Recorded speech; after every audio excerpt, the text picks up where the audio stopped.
Good evening, everybody. My name is Spencer McCooley. I am the associate editor of Bounding into Comics, and I'm glad to welcome you to another Wednesday night and another episode of Bounding Live, where we'll talk about the week's news, everything crazy, everything ridiculous, and everything in between.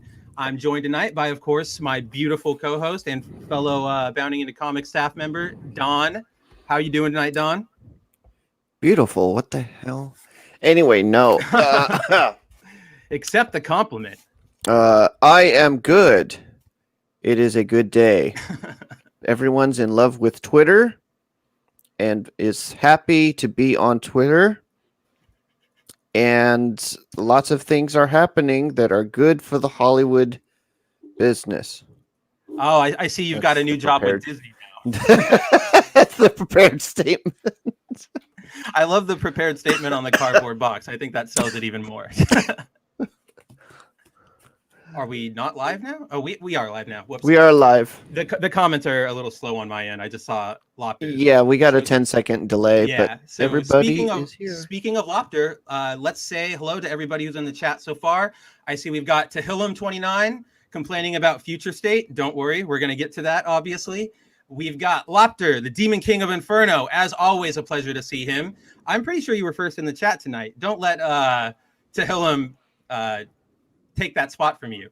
And I'm sure, let's see, who else do we have in the chat right now? We've got nobody according to YouTube. What is happening on my end? YouTube's kind of shifty right now. YouTube's been shifty all week. Like really shifty especially with everybody. I remember last Friday when we were about to go on for Mandalorian, there were all those problems and we didn't know if we were going to be able to go on. But it appears that it doesn't want to load our participants, but as I see you guys, I'll say hello. Of course, feel free to join into the conversation whenever you want. Let us know your thoughts, if you agree, if you disagree, if you want everything to just stop, because we're probably on the same page with you. As always, we like to start off every Bounding Live talking about what we've got going on, what we've got, what we've been up to this week. Sorry about the pauses. I'm trying to figure out what's going on with this chat delay. There we go. There you go. Yeah. So we love to start talking, or we love to start each show talking about what we've been up to this week, what we've read, what we've watched, what we've played, what we enjoyed, what we hated. So in that case, we'll throw it over to Don to see where he's gotten on Wheel of Time, because I know Dune is now out of the picture. Dune's out of the picture. So Wheel of Time, I have the big one. Give me a second. Yeah, of course. And of course, guys, Lopter's playing Fallout New Vegas. Dude, that's my favorite one.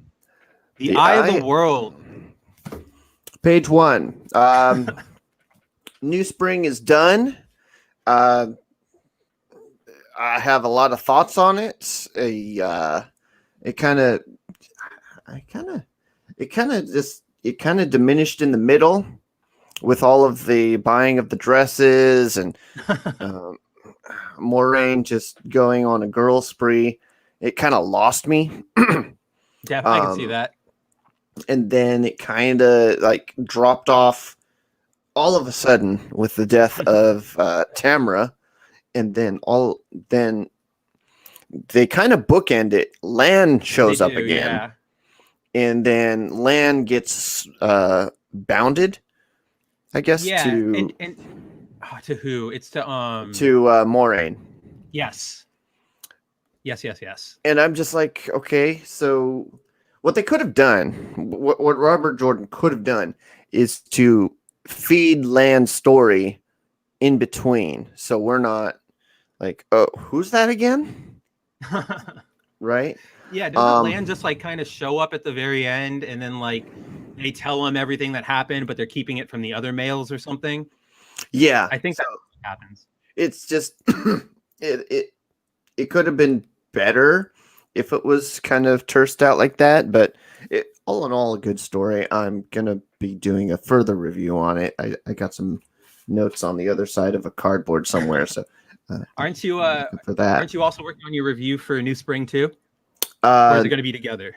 New Spring, yeah, that's the review. I'm working on that one, and then I've got some notes for the eye of the world here. Perfect. I'm looking forward to reading your reviews on that. I'm glad that you If finally found a book that YouTube you can get through. doesn't If delete YouTube- it. Oh, of course they'll delete it. That's why you've just got to be there re-uploading it every hour of every day until you can scrap together like 5 cents from it. How's it going? How's it going, Fenrir the Ice Wolf? Not sure entirely. Oh, he's talking about the Latino one, the Wonder Girl. We'll get to her. And then, hey, Deviant Porg, always happy to see you, buddy. Lopter, I'll give a shout out to Lopter right now. He just said in the chat that he's working on his own website that's currently in the stages of being built. It can be found in his YouTube channel description, but for anybody who wants it right here off the cuff, it is therealmofinferno.godaddysite.com. I assume that's just the standard thing, the standard domain. I'm sure he'll have his real one soon, but check it out. It looks like he's going to be giving us another great source of news, opinion, all of that. So give it a look, give it a shout out, and yeah, let him know what you think. Is that all for you, Don? What do you got? That's all I got. Just reading? So far. What a nerd. You don't even get pizza for it at this age. No. I don't want pizza. Okay, first of all, now I'm going to have to just like end the stream because that's just un-American sentiment. All right. As for myself, what have I been up to this week? A lot of reading Star Wars Legacy, which is so damn good. Like, I said this on Twitter, but it reminds me of why I liked Star Wars in the first place, which is super hard to do in this post-Disney world. But I recommend if anybody can get a hold of them, probably digitally, because as we talked about last week, those books are like hundreds, like literal $400, $300 for the omnibuses, and there's 3 of them. So probably best going digital because Marvel will never reprint them ever again. But if you can get your hands on them and you just want to see good Star Wars again, 100% recommend it. Get on it. I can't praise it enough. Like I wish it was still going. I wish that we got characters from this in the movies instead of General Holdo.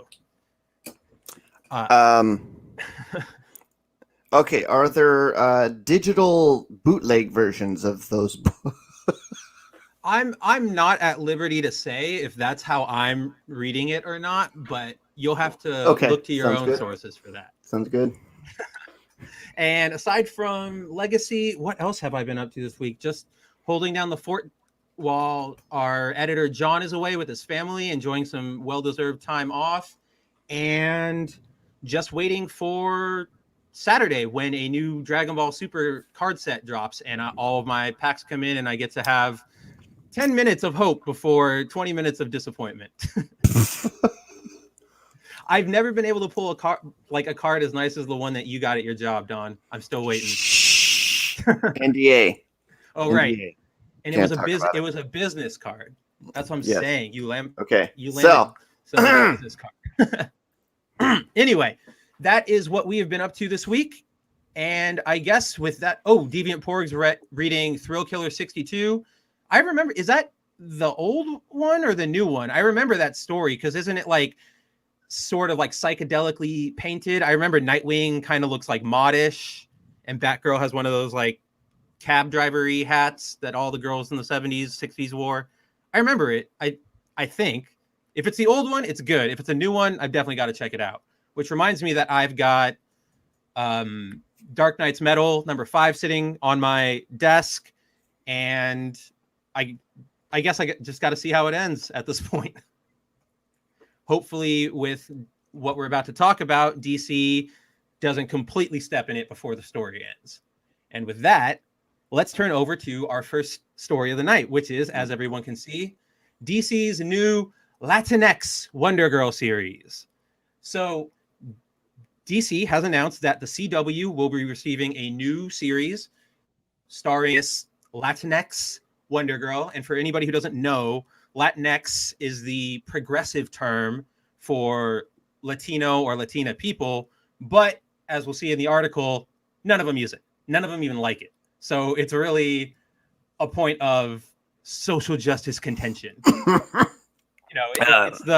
I'll speak for you because I know what's better for you. But so this character, her name is Yara Flor, and she is a Brazilian version of Wonder Woman who will make her debut in Future State, which is coming up after Dark Knight's Death Metal, sorry, but it still hasn't released yet. So they're essentially giving this brand new character a series of her own without any appearances. Not one. Zero. Like even Carol Danvers had years behind her before they decided to try and push her out as Marvel's Wonder Woman. No. Already yeah, no. exactly. No. I'm pretty sure she's going to end up being DC's Captain Marvel. I mean, she has a good figure. She's not looking like a... Which is 100% surprising to me. And I'm sure will be, after the audience they're appealing to is done rejoicing over this new representation, that they're going to go, but you know what? It didn't go far enough. And this won't be good enough for them in 2 weeks, 3 weeks. Right.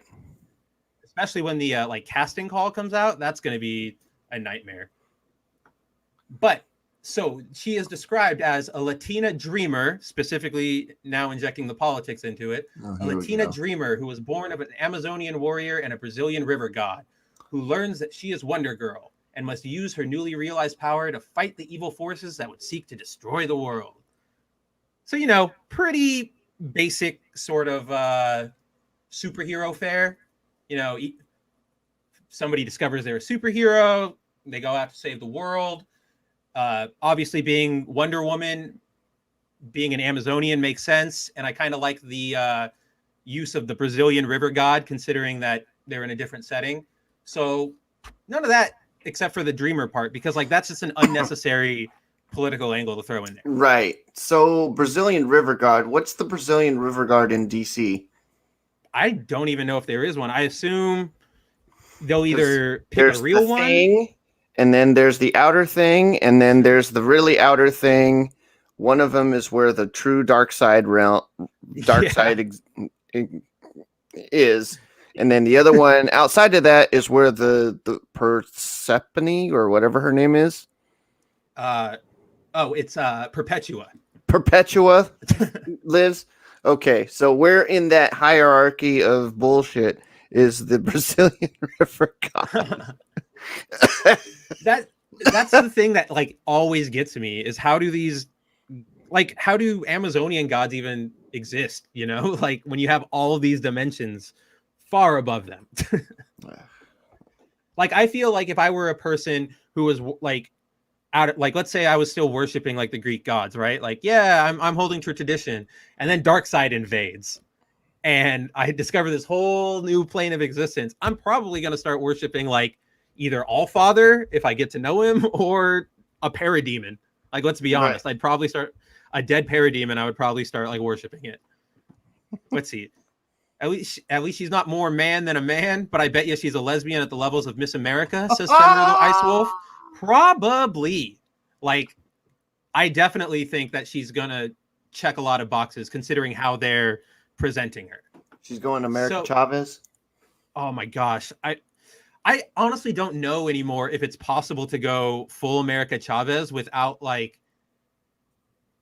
intentionally doing it. I just, that character is They've been intentionally doing it for decades and decades. DC comes up with a character, Marvel has to come up with a character that looks and acts and has the same kind of power set, except, just a little twinge off. Just a little different. And then Marvel comes up with a character, DC has to come up with another character to kind of, it's the Foot Clan, the hand. I even remember in the last, what was it? DC, it wasn't DCU, but it was whatever they did out of where they got Sideways and the Challengers. I forget what they were doing during this period. What is that little thing called? Let me see. Sideways DC. It was part of, what was that initiative? The New Age of DC Heroes. Yeah, the one that came out of Dark Knight's Metal, the first one. They came up with this character. His name is Sideways, and they literally marketed him as DC's Peter Parker and gave him almost all of the same, not the same abilities. So he can basically, Sideways' abilities are basically he can cut little portals in reality and kind of jump. I guess you could call it like Blink, I get almost from the X-Men. Yeah, see here. Or Leela Cheney. Yes, or Cheney. Like, see, basically, I can open rifts to anywhere. I can look through, and then there's the panel. I can step through them side. Whoops. Yeah. So this was literally their attempt to make a Spider-Man.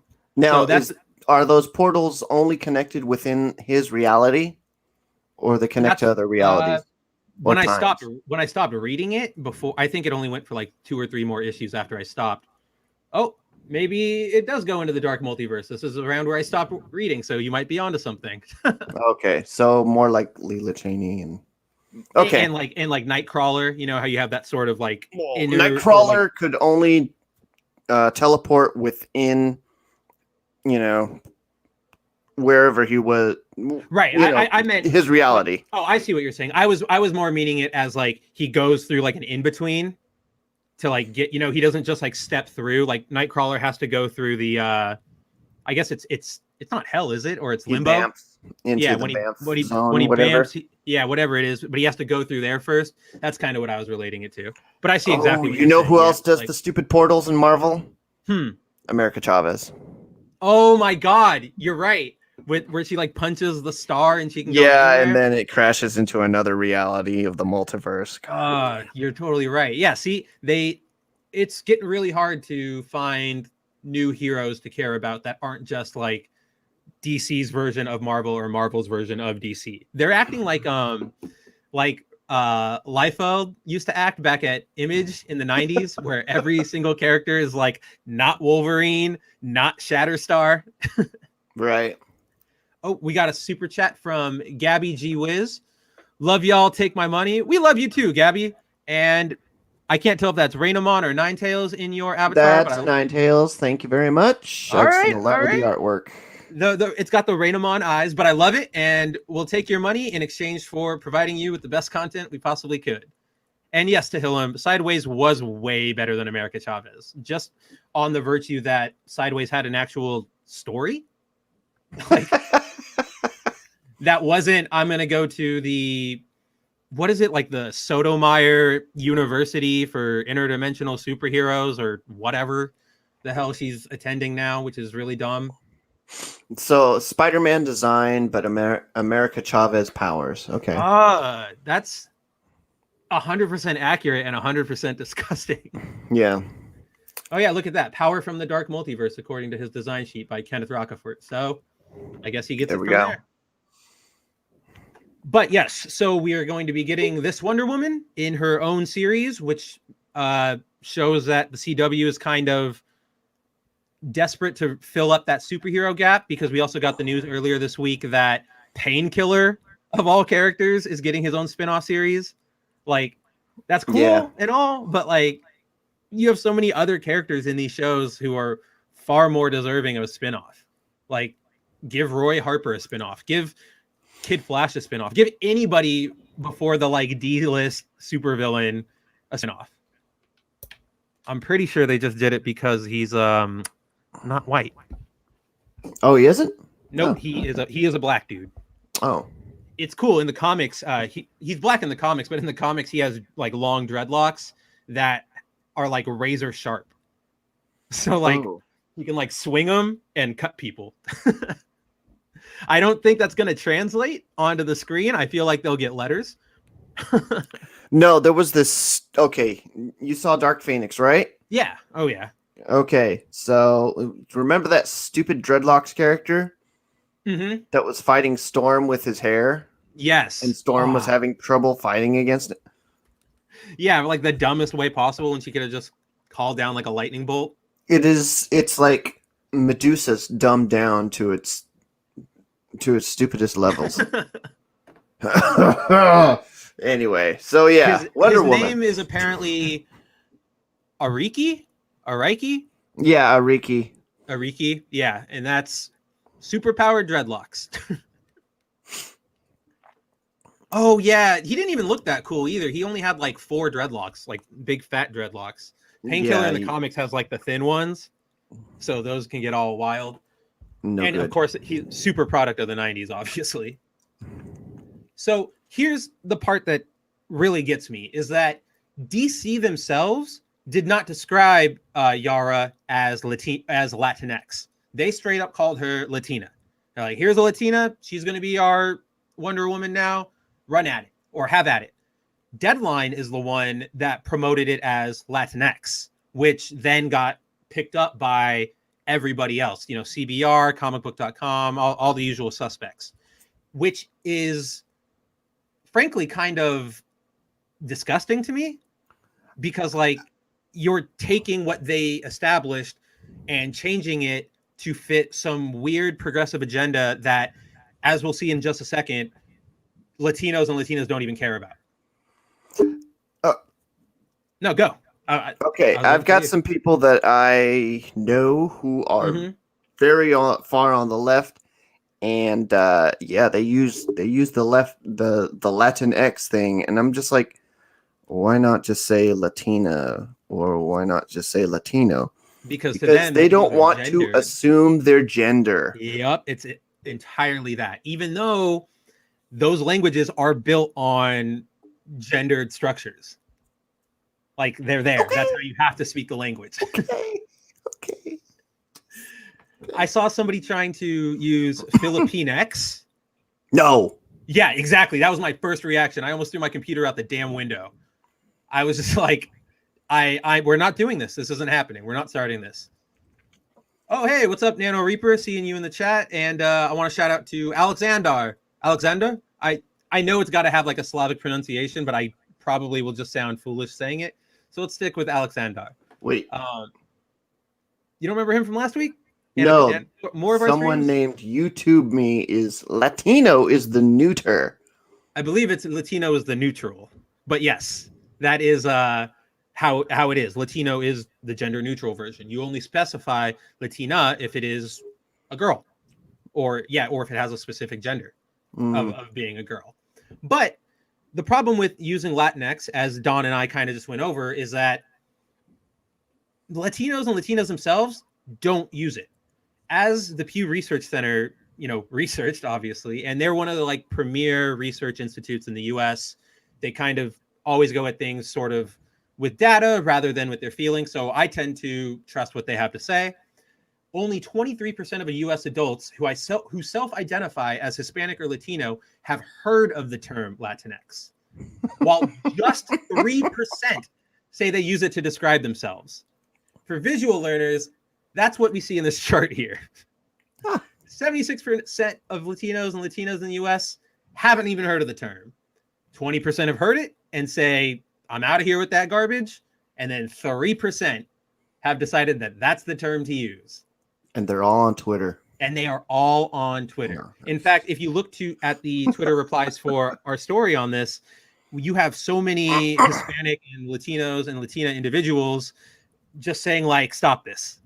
Like, this is weird. I don't want to hear this. Get this garbage out of here. It's disrespectful. But that's, for some reason, how they're promoting her. And it's obviously just to score the brownie points, but it's just such an odd thing to want to promote. Right. Like, as our chat was talking about earlier before we got to this topic, why not let us see what she's up to? Like, sell her on her as a character. Show us that first issue. She's getting like 3 different appearances. She's appearing in like Future State proper. She's appearing in Future State Wonder Woman and Future State Justice League. So you've got lots of opportunities to show her off. It's a continuing problem with these media agencies and whoever's doing the promotions for them.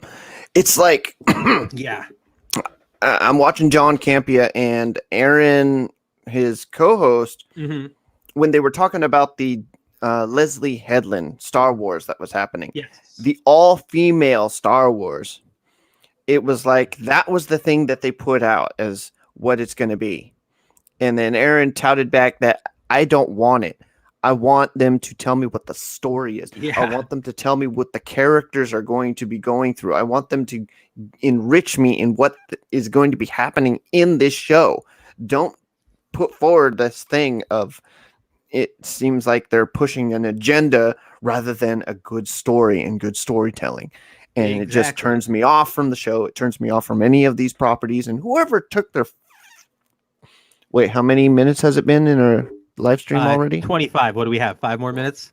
Yeah, 5 more minutes. So I won't say it. We'll come back to that in 5 more minutes. But yeah, whoever is doing the marketing for this stuff needs to go back to basics. Go back to chalkboard and learn how to market, how to promote a series, so people will be enthralled by what the story is and will be interested in watching it. Oh no, 100%. But it's kind of like swearing. It's kind of like, which I'm surprised about. I'm proud of you, Don. Yes, exactly. The wife, Nano Reaper's wife, had never even heard of Latinx until she looked at the Twitter feed.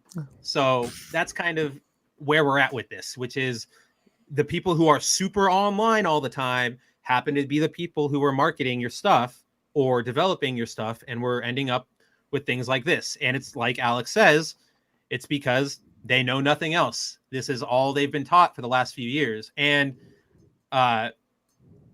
YouTube Me is saying, has a message for you, Don.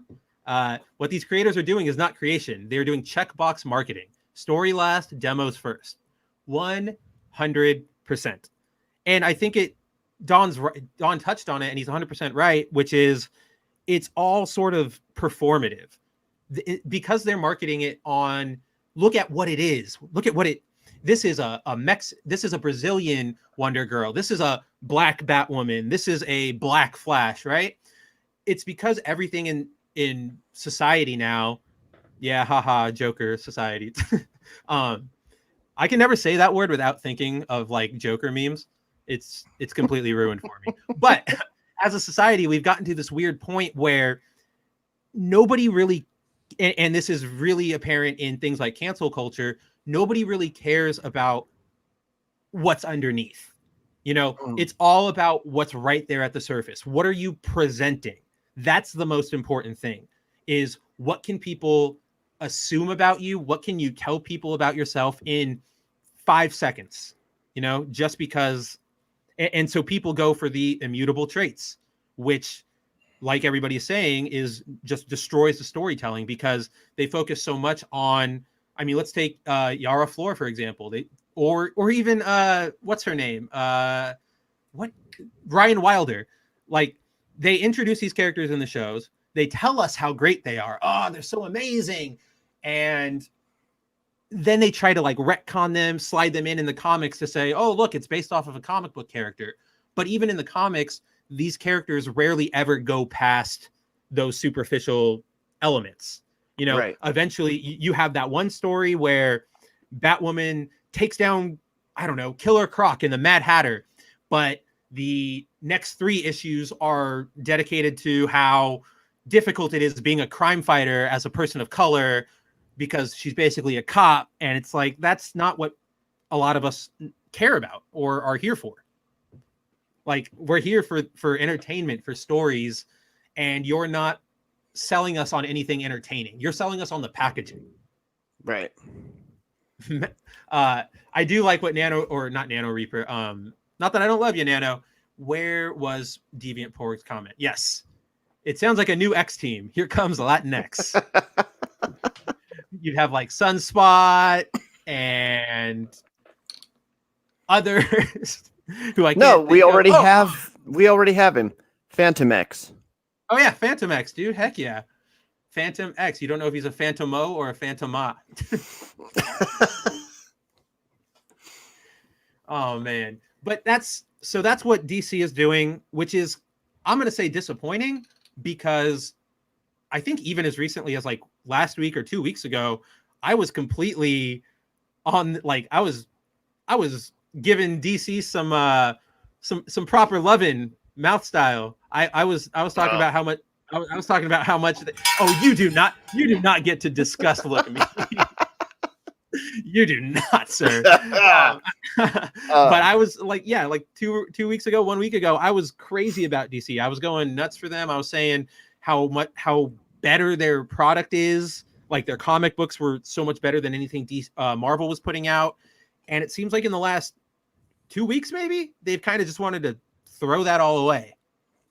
And maybe it's more about their entertainment division than their comics, but I don't know. I will give it to DC for the artwork, though. Oh yeah, The artwork for the Brazilian X, Latinx, Wonder Woman-ish looks good. Looks good. yeah, it looks fantastic. I actually However, really like the colors. Marvel, if you will share my screen here. Yes, I will. I also really love like her costume right here. It feels very anime to me. I think I said that last time, but I like her costume.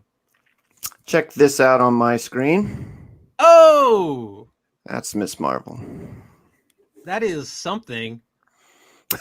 It's like it's like they gave one half of the character to two different artists. And told them both to draw like, oh my god, it's so bad. We're 30 minutes in. She looks like she has fucking SIDS, dude. Like it's a half orc for the land of Mordor. it really is. Oh my god. Oh, Like it's so bad. if it was a term of like who got the best artists, guess what, DC? you win on that front. I would say don't copy Marvel anymore. Marvel is digging their own grave with this stuff. Oh man, I can't find the comic panel right now, but I remember I want to say like 2 or 3 years ago there was a comic book panel of Miss Marvel, and she goes to like or Captain Marvel, and she goes to like an AA meeting with Tony or something, and she is drawn like she has like a backwards hat and a long skinny body and a completely flat chest. She straight up looks like a guy, like a long-haired long shot. It's really bad. And I really wish I knew where it was right now. Bad Captain Marvel art pops up too much stuff on Google. But yeah. Oh, I mean, there was also this monstrosity. Let's see. Oh man, why is that compressed so poorly?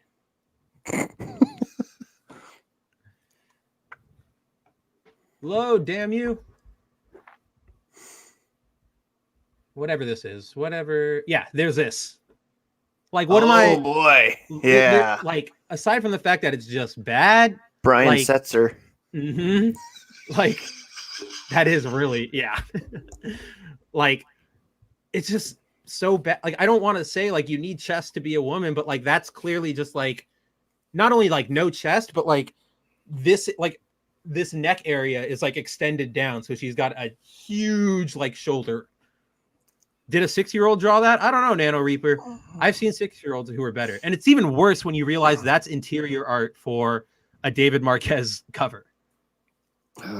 Who, I mean, David Marquez can just make anything look great. Honestly, I love him. You've got this. They got to go back to the days where the covered artists were, doing the ones who were doing the interiors. Yeah, 100%. That's better, but still. I wish there was you should see it when she looks up. She's got like a super long face in that artist style. Dang, I can't find any of it. I promise you, everybody, I will find it. I will post it on Twitter, and if I find it by next week, I will bring it onto the show next week for show and tell. Because Google's probably ruined the algorithm, so you'll never find it. Oh yeah, I'm sure they have. I'm sure they're psyoping me right now.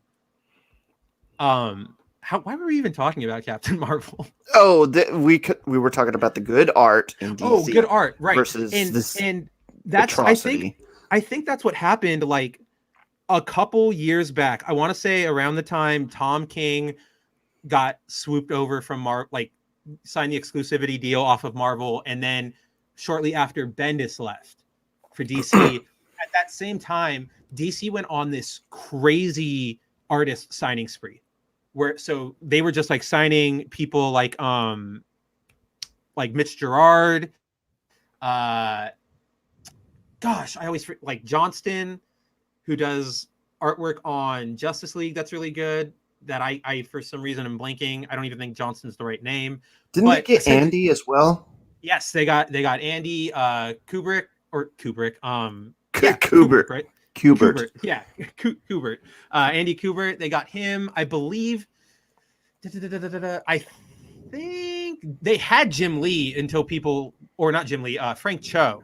They had him exclusive until everybody got mad about Wonder Woman not wearing battle panties, which was the dumbest thing ever. I don't know if anybody remembers Jay that. Lee too for a few.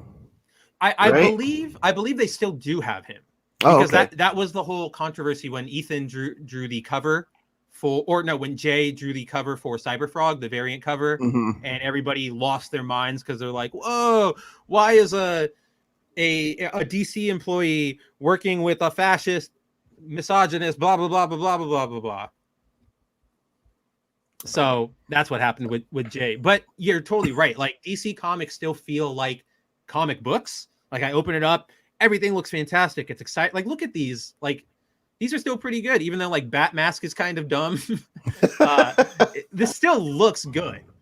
But when you open up a Marvel book, you get Tumblr style art. Yeah. Like you get blobs. Cal arts. Yeah, you get the Cal art blobs with the bean mouths, and then like no backgrounds, no detail, just super flat pastels. I think the worst offender of that was, oh, come on. I want to say it out loud, but I don't want to ruin the surprise. Is this it? Well, no, because it's, oh, yes, it's part of it. But I wish I could find a better example. But this is essentially what we got out of the Hellcat series like a couple years ago, like 2 or 3 years ago. This is the art we got. Every panel is just this flat, on Google doesn't want to load it all that way, but like just kind of flat, no definition, like just very, very, and like look at that dialogue, like, oh, she'll bite you, I'll make you, like that kind of Bendis-y back and forth. That's just terrible.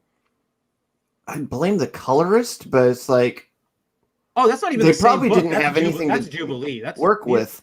That's a different book. That's a Jubilee. Oh, okay. Marvel. But I guess it's the same artist, because yeah, that's the Hellcat artist. Here's more Hellcat. Oh boy. You know, there's She-Hulk. And they do a fastball special. Oh boy. Oh yeah, it is the same book. I don't know. I didn't read it, but there's Jubilee, who, I don't know, I love Jubilee no matter what. Oh, this was Jubilee during her vampire years. God. During her, this was like right after she got Shogo, and right before they took it away, or right before they took the vampirism away. Yeah. And it's kind of too bad, because like this art is not great, but it's more dynamic than what we see inside. But you can kind of see here, there's no background.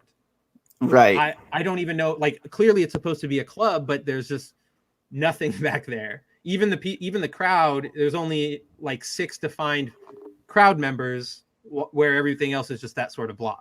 Which the blob is fine, because that's just normal art stylings, but normally it's when they're further away or when you have more detail. And of course, it was written by Kate Leth, who is a mean person. Not a mean person, just not a particularly good person. Yeah, there's Hellcat. I believe, did she do well, that's a lot of great art. Yeah, that's I'm pretty sure it's Williams, John isn't Byrne. it? Thank you. Yeah, Williams.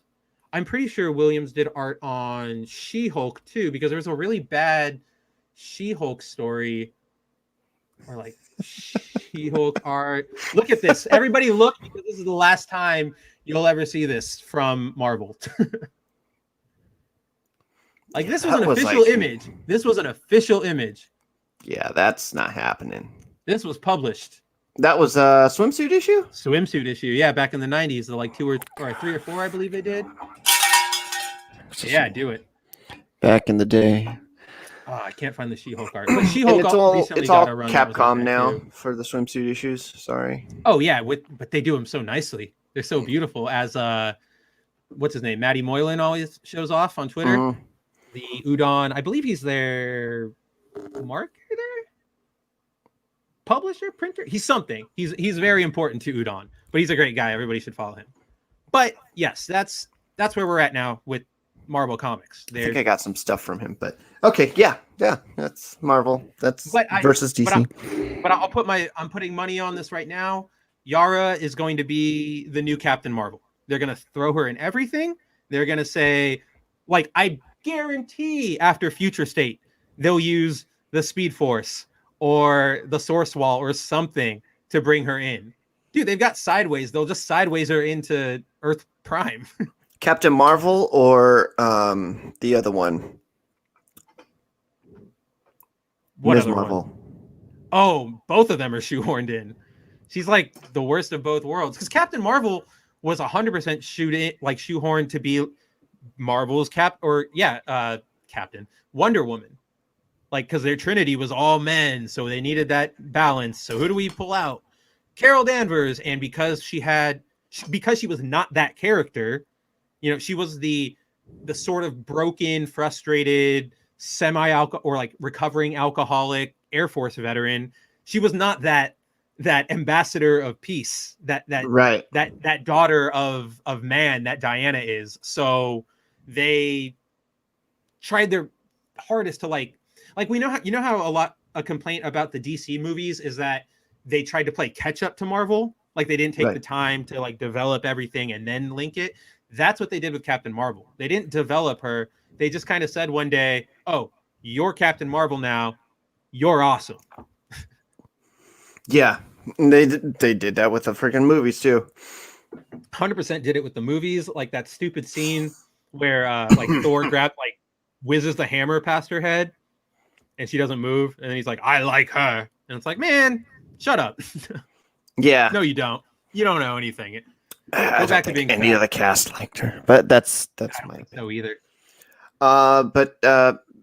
Yeah, if anybody's following Marvel right now, Brie Larson is not at the top of their good people to refer to list.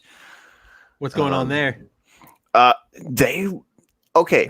the last few months, remember that when that kid was dying of remember that kid who got her sister attacked by a dog, and the kid went after the dog and he got protected her sister. Shredded, but they recently fixed his face, didn't they?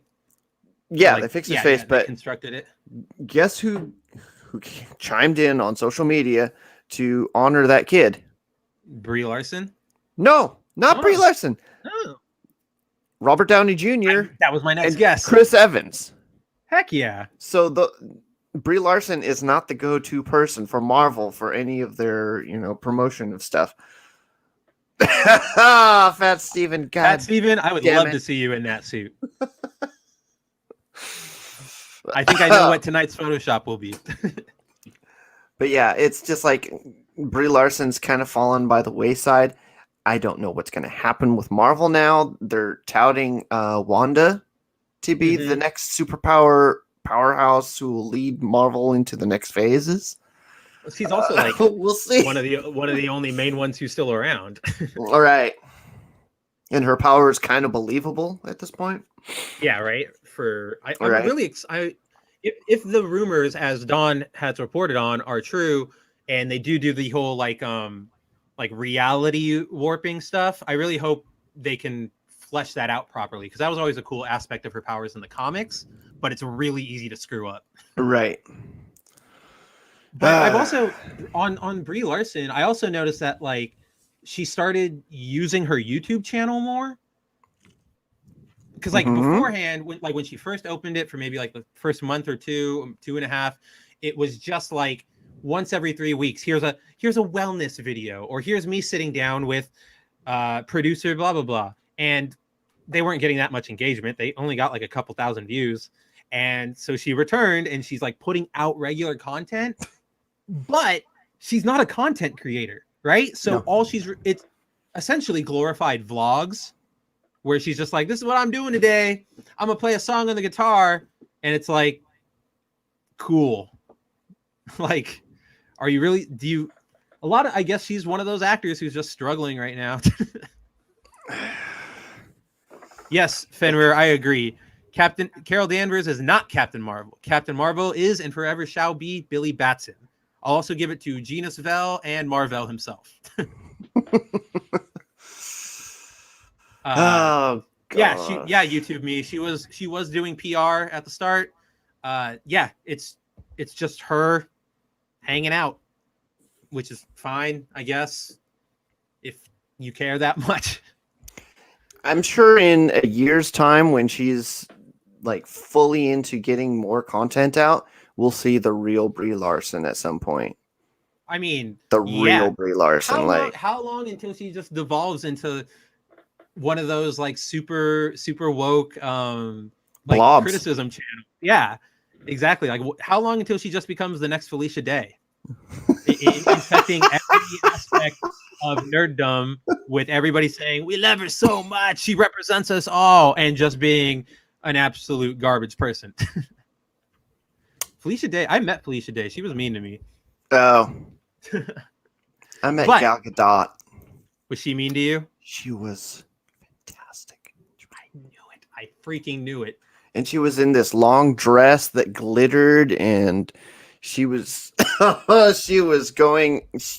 She had just gotten cast as Wonder Woman for wow. Batman v Superman, so she had Mhm. she'd gotten off of the Fast and Furious thing. Mhm. She was skinny, and then she did the workout thing, and the workout was just, it did wonders. It was fantastic for her. I actually never thought about how perfect of timing that was. Like she was already so slimmed down for Fast and the Furious that there's nowhere to go but up for Wonder Woman. But yeah, she took the stage with such grace and just gratitude. She always seems can't to believe exude that. Yeah. Anyway, she does seem like one of the better ones, and we will one day. Comic-Cons will come back, Don, and we'll get our press passes, and we will goofy movie our way backstage to getting you her number. We're not going to get Wonder Woman, a proper Wonder Woman in the theaters. You didn't see it today? I saw it. Yeah. It's going to be it's going to be like a dual thing. Yeah, it's going to be a weird thing. It's going to be weird. So for anybody who doesn't know, I believe our DC reporter JB Augustine is working on it right now. He what the heck was I saying? Wonder Woman will be coming to theaters, and then like 7 or like simultaneously to streaming services, right? Yep. Like I believe that's so. All the rumors that our man JB has reported on these past few weeks have been confirmed, and yeah, so we're gonna get Wonder Woman into the theaters and then on HBO Max. Yep. At the same time. So I guess we'll all finally be able to enjoy it ish. If you planned on enjoying it, at least this way we'll have on day one we'll have very HD captures of Kristen Wiig's terrible cheetah costume. that out like the costume looks so, it's not even a costume, I guess it's just her appearance looks so bad. It looks like if one of the cats from Cats got mange. So Lethal Lightning, shout out to Lethal Lightning. He had a screen grab of the Chinese trailer for Wonder Woman, and as Wonder Woman is swooping in, the graphics on it just looked horribly rendered. Is she swooping? Is she swooping? Wait, the graphics on Wonder Woman or on Cheetah? On Wonder Woman. It's like they didn't match it up with the foreground. Oh, and that's no good. Yeah, they didn't do their due diligence on that movie. Oh, hey, check that out. In case I don't even know if we need to wait for the movie, because I just discovered that they have made a max size statue of her cheetah. That thing is not incredible looking. I mean, the statue is incredible looking. They did a great job producing that, but the design is Legacy of Kain meets Assassin's Creed Valhalla. That's what that is. That just doesn't look good. I mean, there's this fan cheetah up here that I would almost argue looks better. Yeah, that looks better. What the heck? I mean, it looks like this one. That looks better. And this is just one of those clickbait trailers that you click on, and then it's like the recut version of the first trailer, but somebody adds a fan logo. Right. Yeah, it's not. Look at that cosmic book. I guess is that it? No, that's not the swoop. No, that's a fan art. Oh, there it is. Yeah, fan There's art. no way. Yeah, that cheetah looks way better anyway. This cheetah, the real cheetah, doesn't look like she even has spots. Like, she just looks like she has fur. Yeah, it's a furry. Ugh. It's a furry.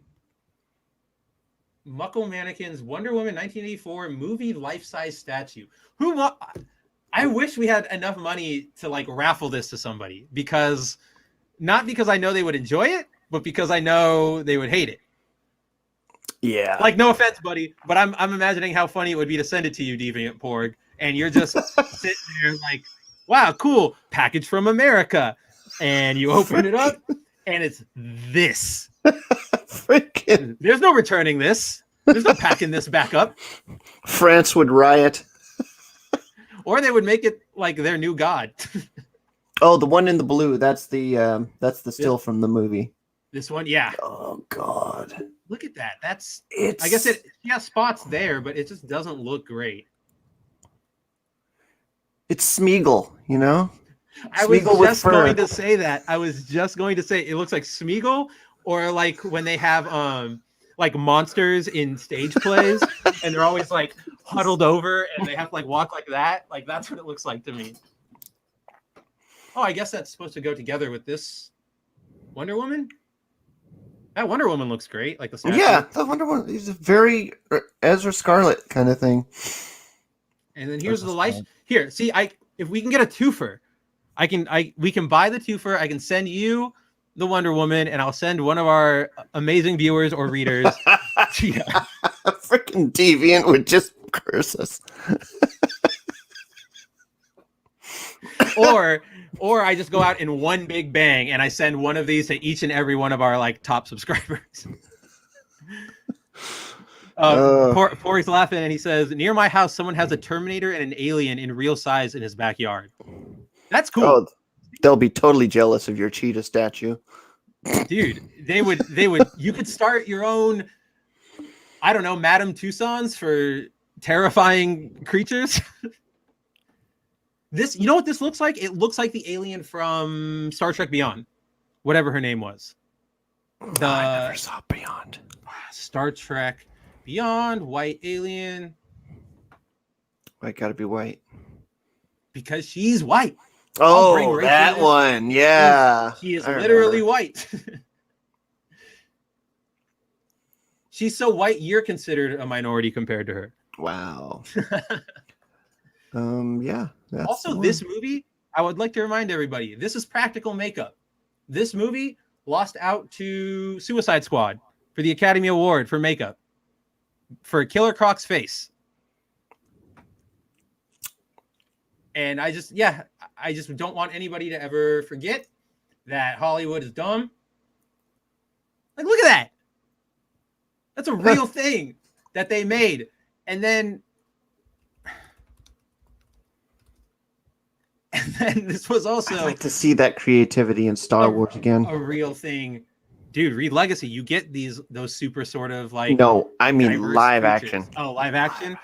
I keep hoping for it in Mandalorian, but so far we've only just seen like old aliens. And I also, somebody pointed out on Twitter today, I believe it was Jade, the goth nerd, pointed out that the dock workers in the last episode of Mandalorian, their tops are just standard, like type in sweater into Amazon. Right. And I can get one of those from like Target, you know? Yeah, exactly. I thought that was pretty funny. But yeah, see, here's this. This is your Academy Award winner. This made Suicide Squad an Academy Award winning movie. Yeah, no, I'm good. He just straight up looks like the Lizard. Amazing Spider-Man. Yep. Yep. I feel like this movie might have been more well received if he didn't look that awful. Like, that looks a lot better. Actually, no, it doesn't. I would say that actually kind of looks worse. It looks like Freddy Krueger. Yeah, it looks like the trolls in Lord of the Rings. Bro, he got a Nintendo Switch. He's soy facing. Oh, yeah, Oh, he boy. absolutely looks like the trolls. Even the CGI King Shark from CW Flash looked better. Oh, yeah. Heck yeah, he did. Even though he was only in it for like 2 seconds. Well, that's all they could afford. Well, yeah. And then I'm pretty sure they had some sound effects budgets left over, so you can imagine that he was off screen. Yeah, he looks pretty good. Yeah. I forgot how good he looked from far away. And then, yeah, this was the first time he showed up. CW did pretty well, but then just like with Grodd, yeah, they can only afford him for like 2 seconds. Yeah, JC Penney sweater, exactly. That's where it came from. Oh no, YouTube me. That's awful. You got a power surge and it killed your TV. I hope you did get a new one, and I hope it's fantastic because of all the times, I think this is the time people need TV. Right. Or a good book to read. You never saw. Alex is saying that he never saw anybody talk about Bright. You like Bright? What did you think about, or did you see it? I did not see Bright. It didn't look right for me. It is. So I thought the concept and the world was really cool. Like, what if magic was contemporary, and if you had like, police officers with magic and blah blah blah. Like, I thought that was all pretty cool. I think the movie fell apart in its writing at points because a lot of the things are either like very ham-fisted metaphors for race, or it's kind of just like a character does this because that's what's done at this point in the movie. So it's interesting. I'm not saying it's bad. It was cool, but I do wish they got a sequel just to have one more shot at it. Because I think if you gave that world a very good story, it would have lasted a little longer. Yeah, the only thing that it reminded me of is back in the day we did Rollmaster, and what we did with Rollmaster is we fused it with pulp, and I created a Hobbit hacker Dude, thief. That's awesome.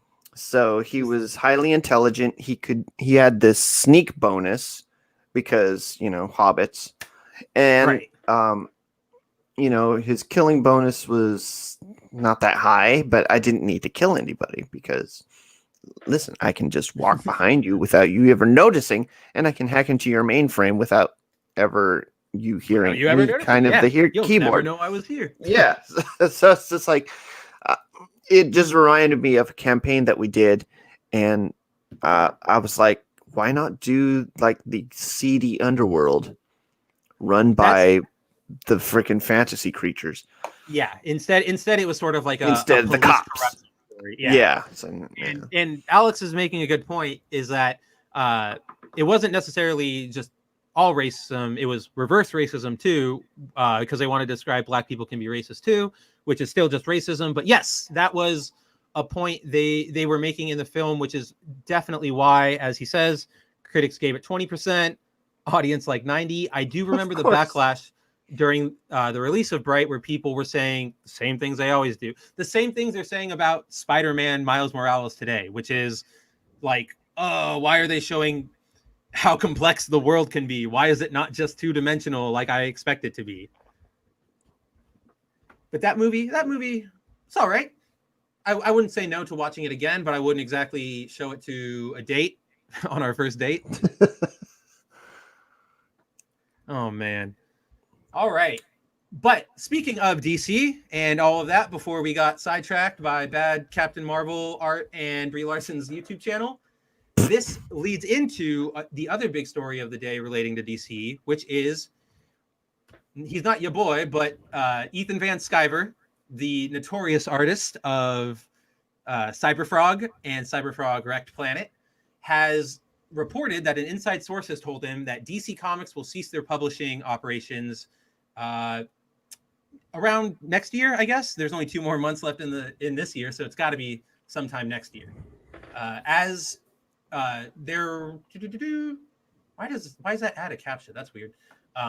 So what Ethan said is, I received a tip, by the way, an unverifiable tip. I gotta say, I don't know if it's true or not, but they're saying DC Comics will close down publishing paper comics in June of 2021. I think they just solicited March's comics, and I guess that, if this is true, that's going to be it.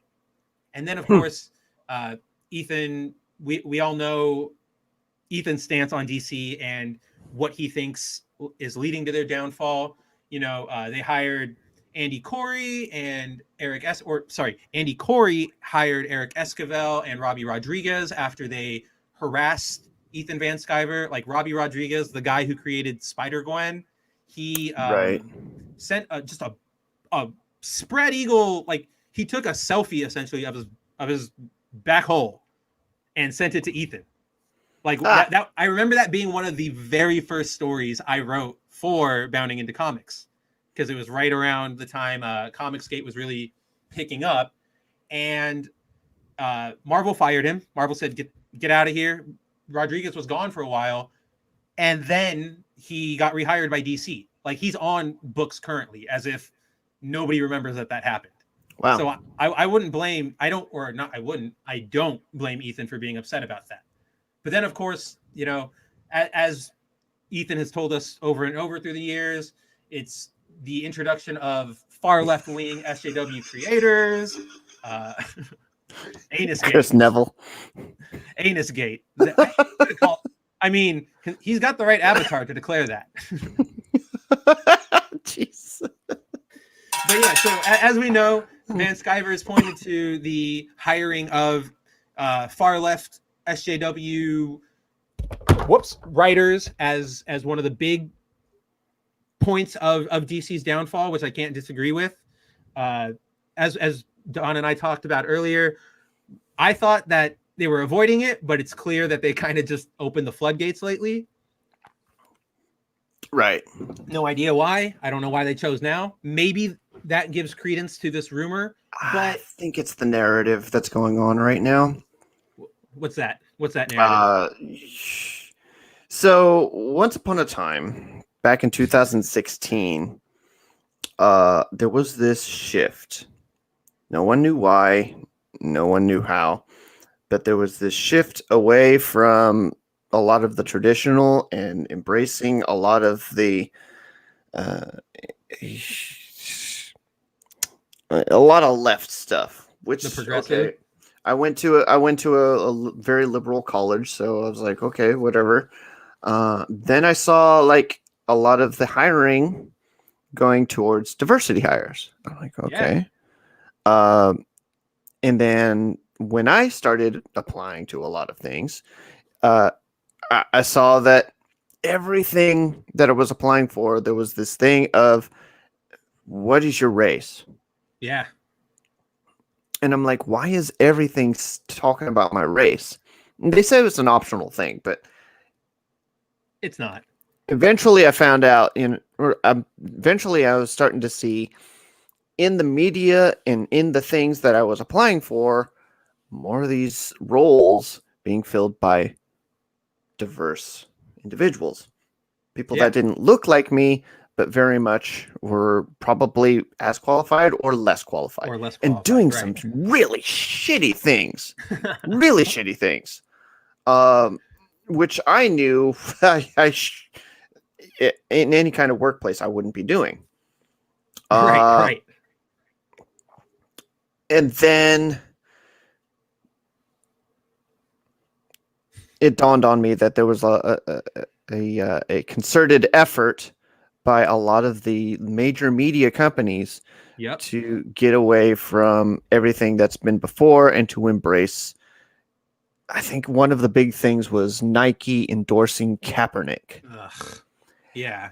That was the big indicator to me that, okay, these big industries know how are putting their money on this is going to be the future.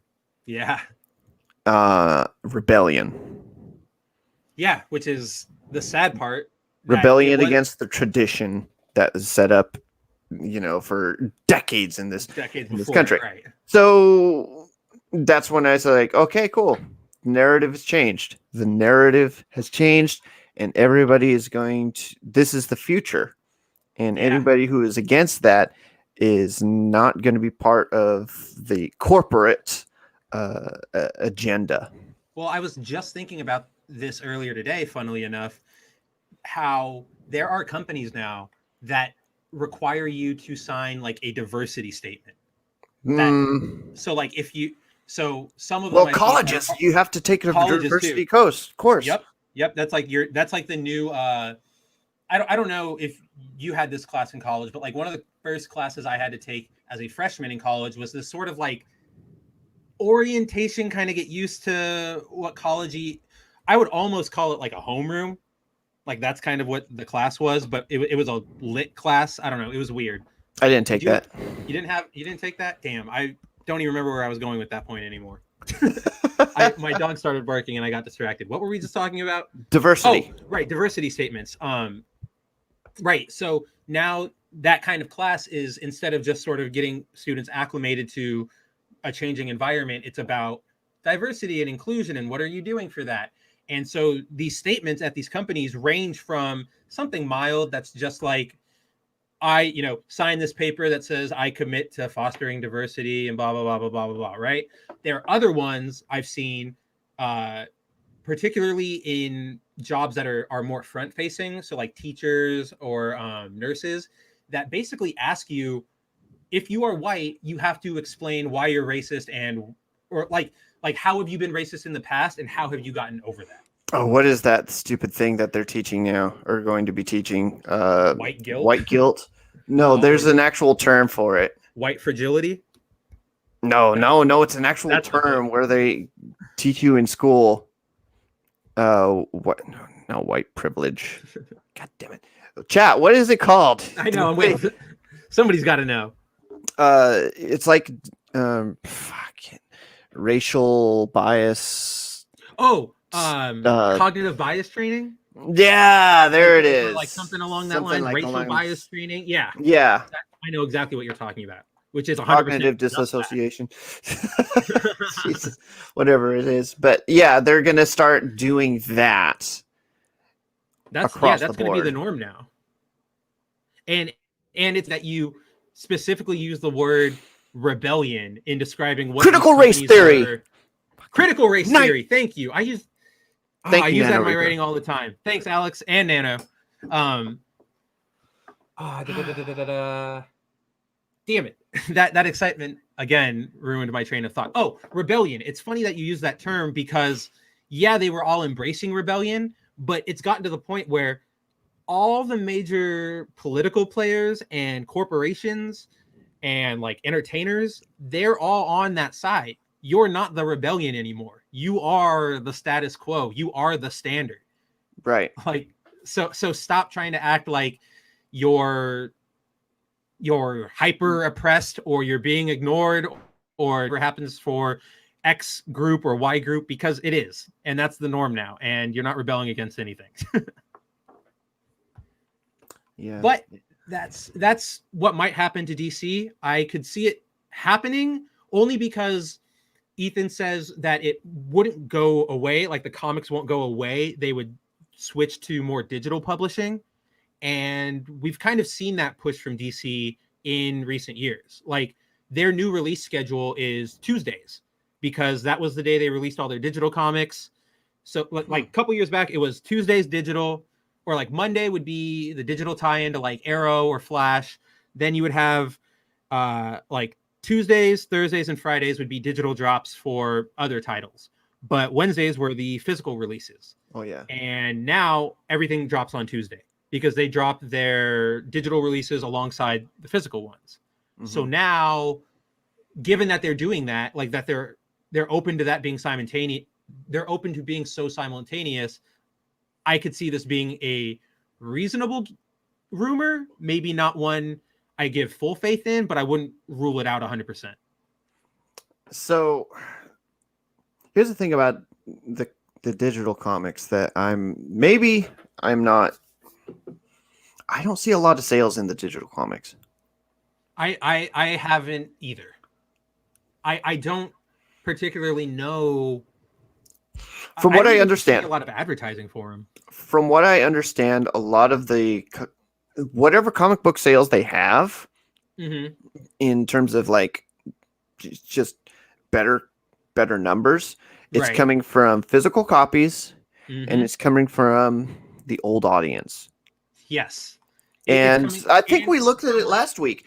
A we lot did. of Where the we, physical copies are older titles. No new yeah, titles. all the graphic novels. There were 3 graphic novels from DC that were new, and that was Doomsday Clock, uh, Sean Gordon Murphy's Curse of the White Knight, the sequel, Mhm. and Deceased. Yeah, the first Right. Deceased. Uh, Everything else was like Killing Joke, Watchmen, The Long Halloween, all these stories that are good.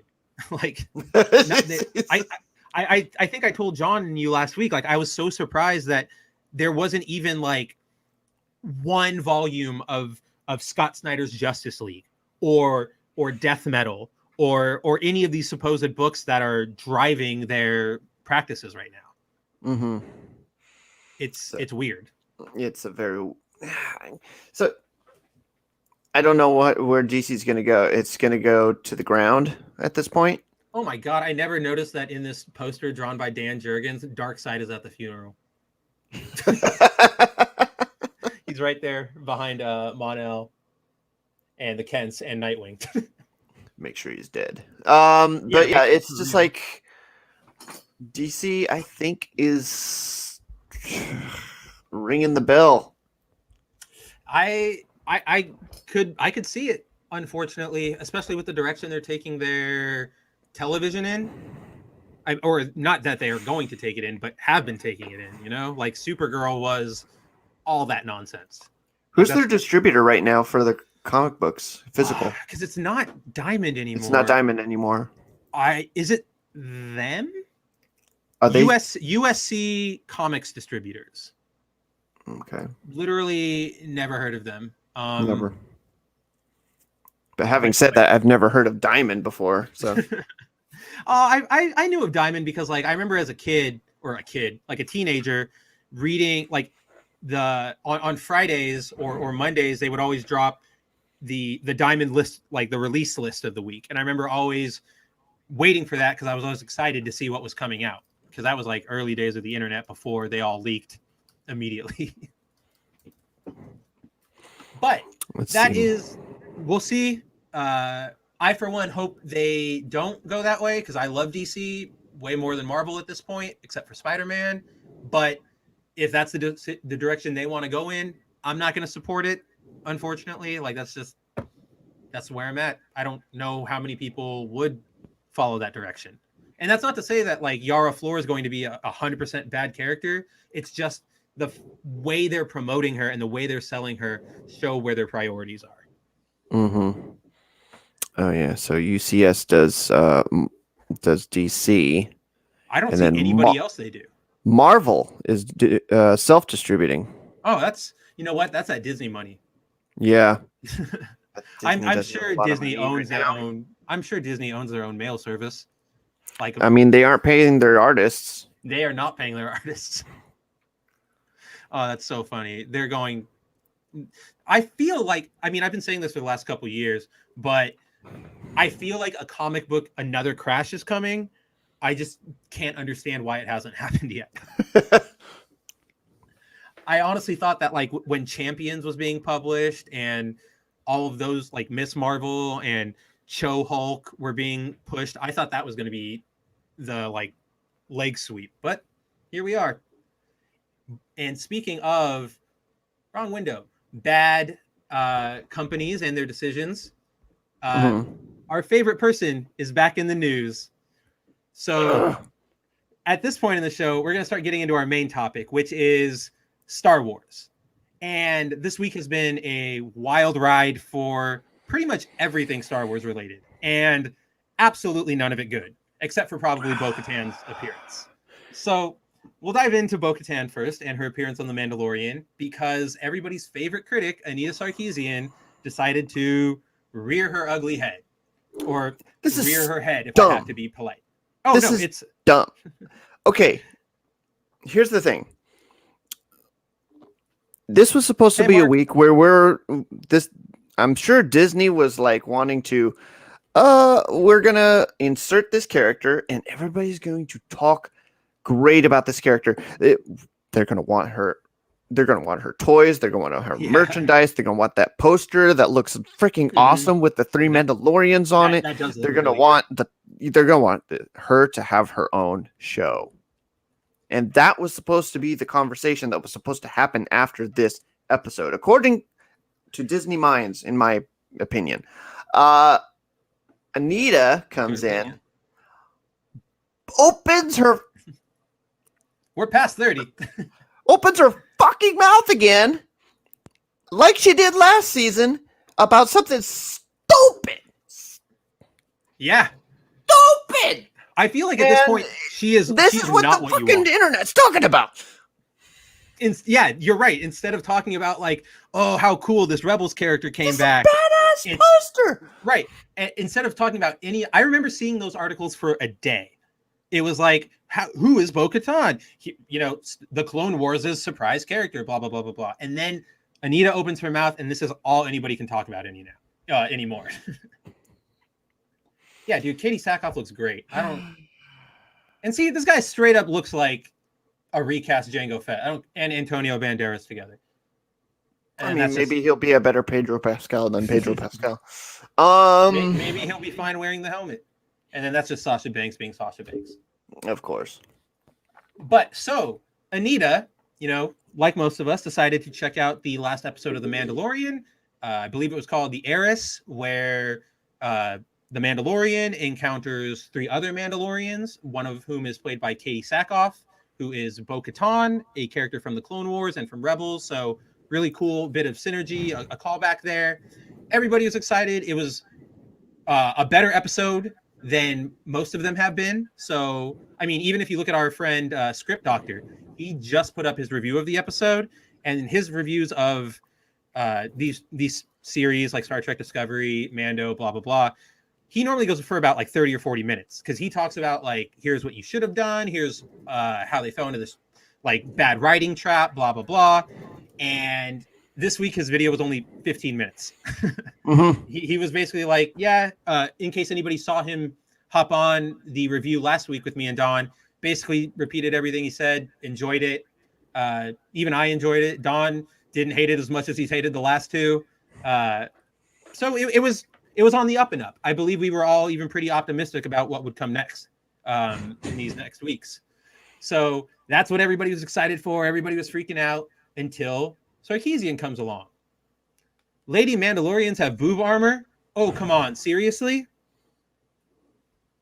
Out of nowhere, apropos of nothing, this completely functional, normal, just functional armor for Bo-Katan that she's had since her first appearance right here in the Clone Wars, because she is a woman and you need room for those. Just like how the stormtroopers have those really big jock straps. I don't know if anybody noticed that. John pointed it out to me when we were talking about this article, which is, dang, stormtroopers be packing. Look at that. They just got cod pieces on cod pieces on cod pieces. They got dick armor. Okay, so I brought this up in the chat earlier. Why are they called cod pieces? I assume because you get so rock hard while playing Call of Duty that they just shortened the acronym because that's the only time you'd use it. Listen, some of us don't have cods. Some of us have like minnows. Some of us mackerel. That's why. It's more simple than you would think. It is more simple than you would think. Some puffer fish. A cod piece comes from Middle English. Cod, meaning fish. Scrotum. Oh. Okay. It's literally scrotum piece. Like, I guess it's Wikipedia, so I can bring it up since it's educational. But you've got like just all these pictures of like dick satchels. Look at this guy. That's like a wooden dick satchel. You got that. That one just straight up looks like wood. This dude had it going up. Okay. Yeah, there you go. Let's bring that fashion back. I mean, it is back if you're on a Zoom meeting. I'm pretty sure. Hey, no tubing, no tubing on this stream, Don. No tubing. Freaking guar. That's why it's called a cod piece. But yeah, see, cod pieces, they pack in. They're loaded. Yeah, they packing. But of course, Anita never. This is a bad faith criticism because of this. Like, stormtroopers have dick armor. Mandalorian women have had breastplate armor for years. I even wrote it right here. Clone Wars came out in 2012, and her website and her popularity rose to prominence in 2011. So she was definitely around in the time when this was happening, and you didn't hear a peep from her. And of course, she tried to play the victim. She said, oh, but for real, we already did this, and pointed to one of her tweets. Whoops, close the window or move to the window. A year ago. What is happening? Where's my StreamYard? I lost the StreamYard window. Okay. Oh, there it is. Okay. Sorry about that, everybody. So yes, but for real, we already did this, she cries, pointing to last season when she had a similarly ratioed tweet, which basically said, am I extremely tired, or is there not a single female speaking character in the first episode of Mandel? She spelled it wrong. She spelled it like Howie Mandel. Mandalorian. I've got to have missed something, right? Well, she did, because there was absolutely a speaking character in the first episode, a female speaking character. It's the Armorer? Isn't she in the first episode?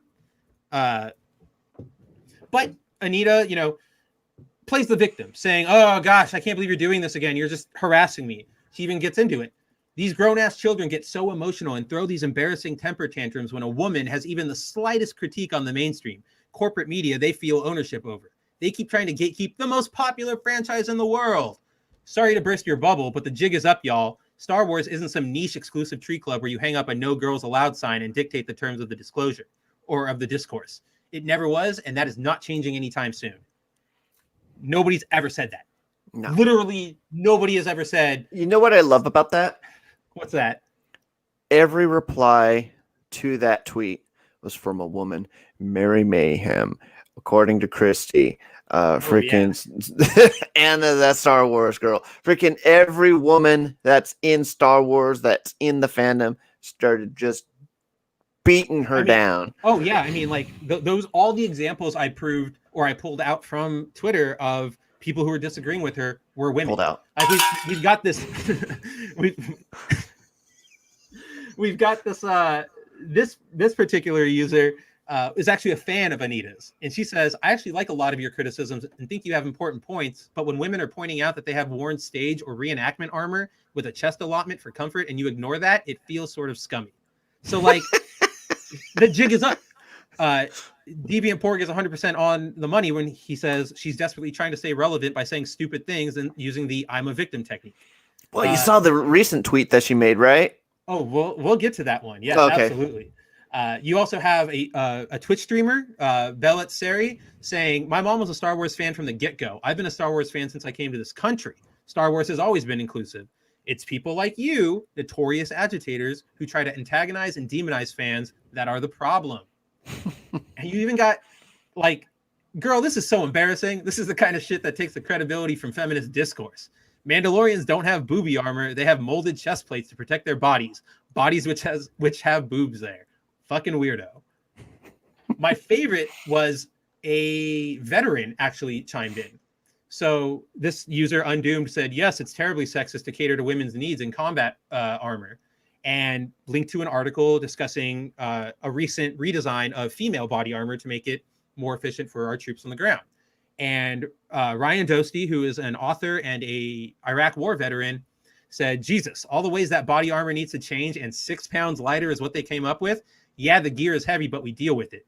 The real problem is that the sappy plates are flat and smash against our breasts and flatten them, and it's so uncomfortable. Well, Lady Gravemaster and yes, and Mara Jade, they both served, and they both talked about the flak jackets that they had to wear during their tour of duties. And yeah, they're flat. And they Yeah, crush them. They just compress it all the way down. So, I mean, I feel like none of us would enjoy having our balls squished in, like in any way. That's why we have to man spread. That is why we have to man spread, or just get one of those sick red cod pieces. Right. But wait, the bathwater girl called her out? Yeah, I guess Belle Delphine called her out. I gotta find that. Because if you're getting called out by Belle Delphine, but isn't that just representative of like her of Anita? Nobody cares anymore. You're right. We've all been kind of sick of. Obviously, people like you and me and everybody in the chat and our readers, they've been sick of her pretty much since she opened her mouth. Yeah. But now it's clear that everybody else is kind of, the jig is up. We know that we know that she's not criticizing in good faith. We know that this is all, like Pork says, just for attention. So why would we give her any more attention? Or why is anybody else going to give her more attention? Yeah. The ratio is just golden. It's a golden ratio for that tweet. And the one the year before. I would like to thank all of our readers and all the folks that follow Bounding into Comics. Thanks to viewers like you. But yeah. Let's see. Where is she today? Her first tweet criticizing the Mandalorian booby armor is currently at 3.6 likes, 10.3 retweets, and 14.2 replies. Her follow-ups don't do any better. Where she's rocking about an average of, show me that thread. Yeah, like 1,000 replies, 369 replies. Everybody is just tearing into her. Nobody wants to hear it from her. But as Dawn mentioned, she, won't let it die, has to make everything about herself, because today, or was it yesterday? I think it was whenever they made that stupid announcement for Twitter. Yeah.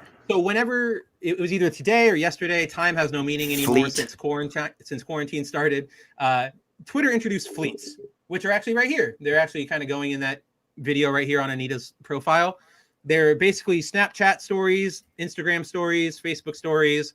Throw them up on your Twitter for 24 hours. People can see them. Then they disappear. An aside, I think this is an awful idea for Twitter. It's just going to encourage more harassment, more attacks, more bullshit, because people can say, I could go on my Twitter right now and go, Don slapped my butt and I didn't want him to. And 24 hours from now, it's gone. Can't find it, can't archive it. Nobody knows where it went, but it's out there. It's dumb. I hate it. It reminds me of being in college when people would use their Snapchat stories for that kind of crap. Mm-hmm. But fleets got introduced. Most of Twitter hated it, obviously, but Anita took particular offense to it, saying, I'm dealing with a never-ending Twitter harassment campaign for stating a simple observation about a TV show. But sure, let's focus on this. Again, not a simple observation. Didn't say anything like, oh, I don't really like this show. It was a specific, she knew what she was doing. Like, she's playing. She's playing. Bitches be playing. You can even see that she limited who can reply because coward's way out. And she still ended up getting 721 quote tweets, which I presume are mostly people telling her, yeah, tired of stuff. You're dealing with harassment because you keep trying to become popular by leading outrage mobs when a majority of people have finally had enough. You made a complaint. Origami says you made a complaint about a show you've been complaining about since its first season. If you didn't play victim so often, people would pay attention, but you always have some campaign against you. It's always others. Maybe you're just dumb. When is the problem you? Like, these are all pretty on point. I don't really have anything else to say more. Step 1, say dumb shit. Step 2, get told you're a moron. Step 3, cry and say people are harassing you. She is like fucking clockwork. Or she's like a fucking clock. Exactly. That artwork, though. Yes. It actually her complaint had the negative effect in that it spawned a lot of booby Mandalorian fan art. In particular, if anybody is on Twitter and follows Deputy Rust Art, he is the guy who came up with the tomboy Mandalorian that a lot of artists are drawing. I've even got one in the works on my tablet, but Anita just played herself. She played herself. Now you've got booby Mandalorians everywhere. And I think the world is better for it. Let's be real. Mm-hmm. But that wasn't the only bit of Mandalorian news. Why are you freezing on me? That was not the only bit of tabs Star Wars open news. as John. Oh, I try to keep them limited. I don't need that flack. But that was not the only thing to happen to Disney this week. As Don said, Disney was probably expecting this to be a great week for them, with Bo-Katan dropping and everybody going to be talking about that. And then, of course, another episode of Mando coming up. Should have been a pretty simple, normal week for Disney. But whatever is in the water decided to take a hold of Disney's brain, because so much crap has just happened with them in this past week. So we'll stay on the subject of the Mandalorian. And what do you want to cover first, Don? Do you want to see Hal Hickle or do you want to see Gina? I mean, we always want to see Gina. So Gina. Always necessary. Always worth it. Speaking of boob armor. All right. So Gina Carano, the lovely Cara Dune on The Mandalorian, and various other roles in films like Deadpool, and there was another one I put in an article somewhere. Deadpool is the one that comes off the top of my head. I'm sure our viewers know, as Don obviously knows, and I know, she is facing a relentless wave of harassment and attacks, simply based on her Twitter activity, which she has been liking tweets from people who are sick of lockdowns, from people who want the recent election to be 100% verified before anything is called. Nothing particularly radical, kind of just the normal fed up American opinion. She's not calling for Trump to be the winner. She's not calling for us to ignore COVID restrictions. She even says, open up your businesses and churches, but put whatever you want, put whatever restrictions you want. We just this is getting ridiculous, right? Yeah, she's even having a little fun with it. So, oh yeah, absolutely. No one has a sense of humor anymore. No. Yeah, but it's besides the point. Yeah, I kind of wanted to do a thing of a little picture of a World War II veteran. He served well his country. He died in 1983.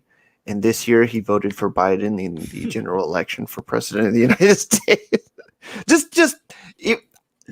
Because I have no pony in this horse, this fucking race. It's just because anybody that knows me knows that I'm not a political person. Right, Pat Steven, I'm not sure you should be making these claims in public. But nobody has a sense of humor except Fat Steven Seagal. But back to Gina.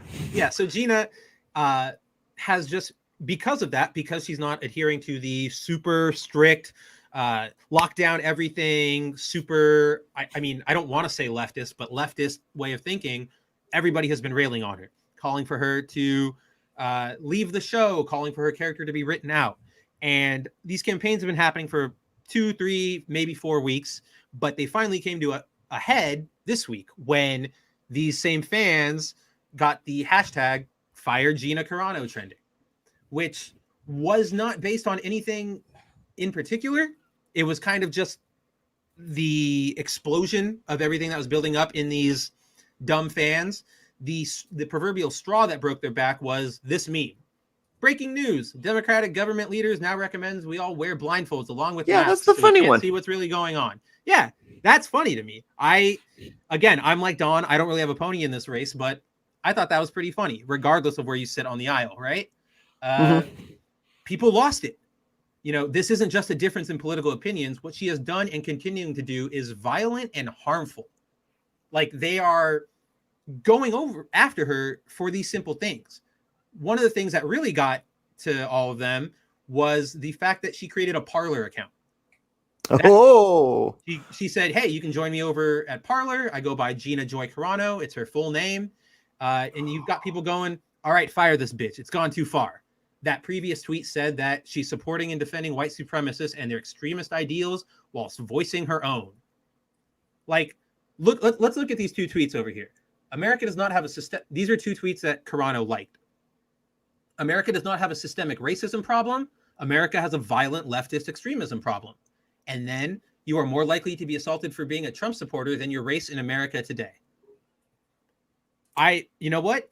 From what I've been seeing, I find it hard to argue. I'm sure there are arguments that can be made for and against it, but nothing that sounds like extremist talk, nothing that sounds like white supremacy talk, kind of just talk about the current climate we're in.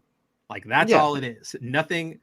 You could probably deduce that she is a Republican. Probably. But being a Republican in Hollywood and being a Republican working on the set of a major, franchise, it's not a fireable thing. It should not be a fireable thing. It should not be. But that's what they're turning this into. They even say she's spread batshit conspiracy theories about COVID, spread batshit conspiracy theories about election fraud, and mocked pronouns. Not saying, the pronoun mocking, if everybody remembers, was when she put beep boop in her profile because she was getting harassed. Right. People were calling her transphobic because she didn't have her pronouns in her bio. It was a whole dumb thing.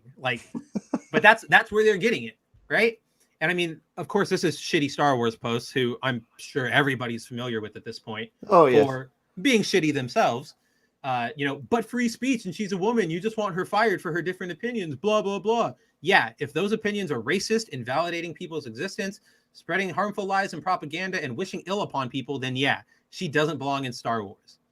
Of course, the problem with that is, where is it? I didn't link to it. But Pedro Pascal, the other day, went and called everybody who voted for Trump a straight up Nazi.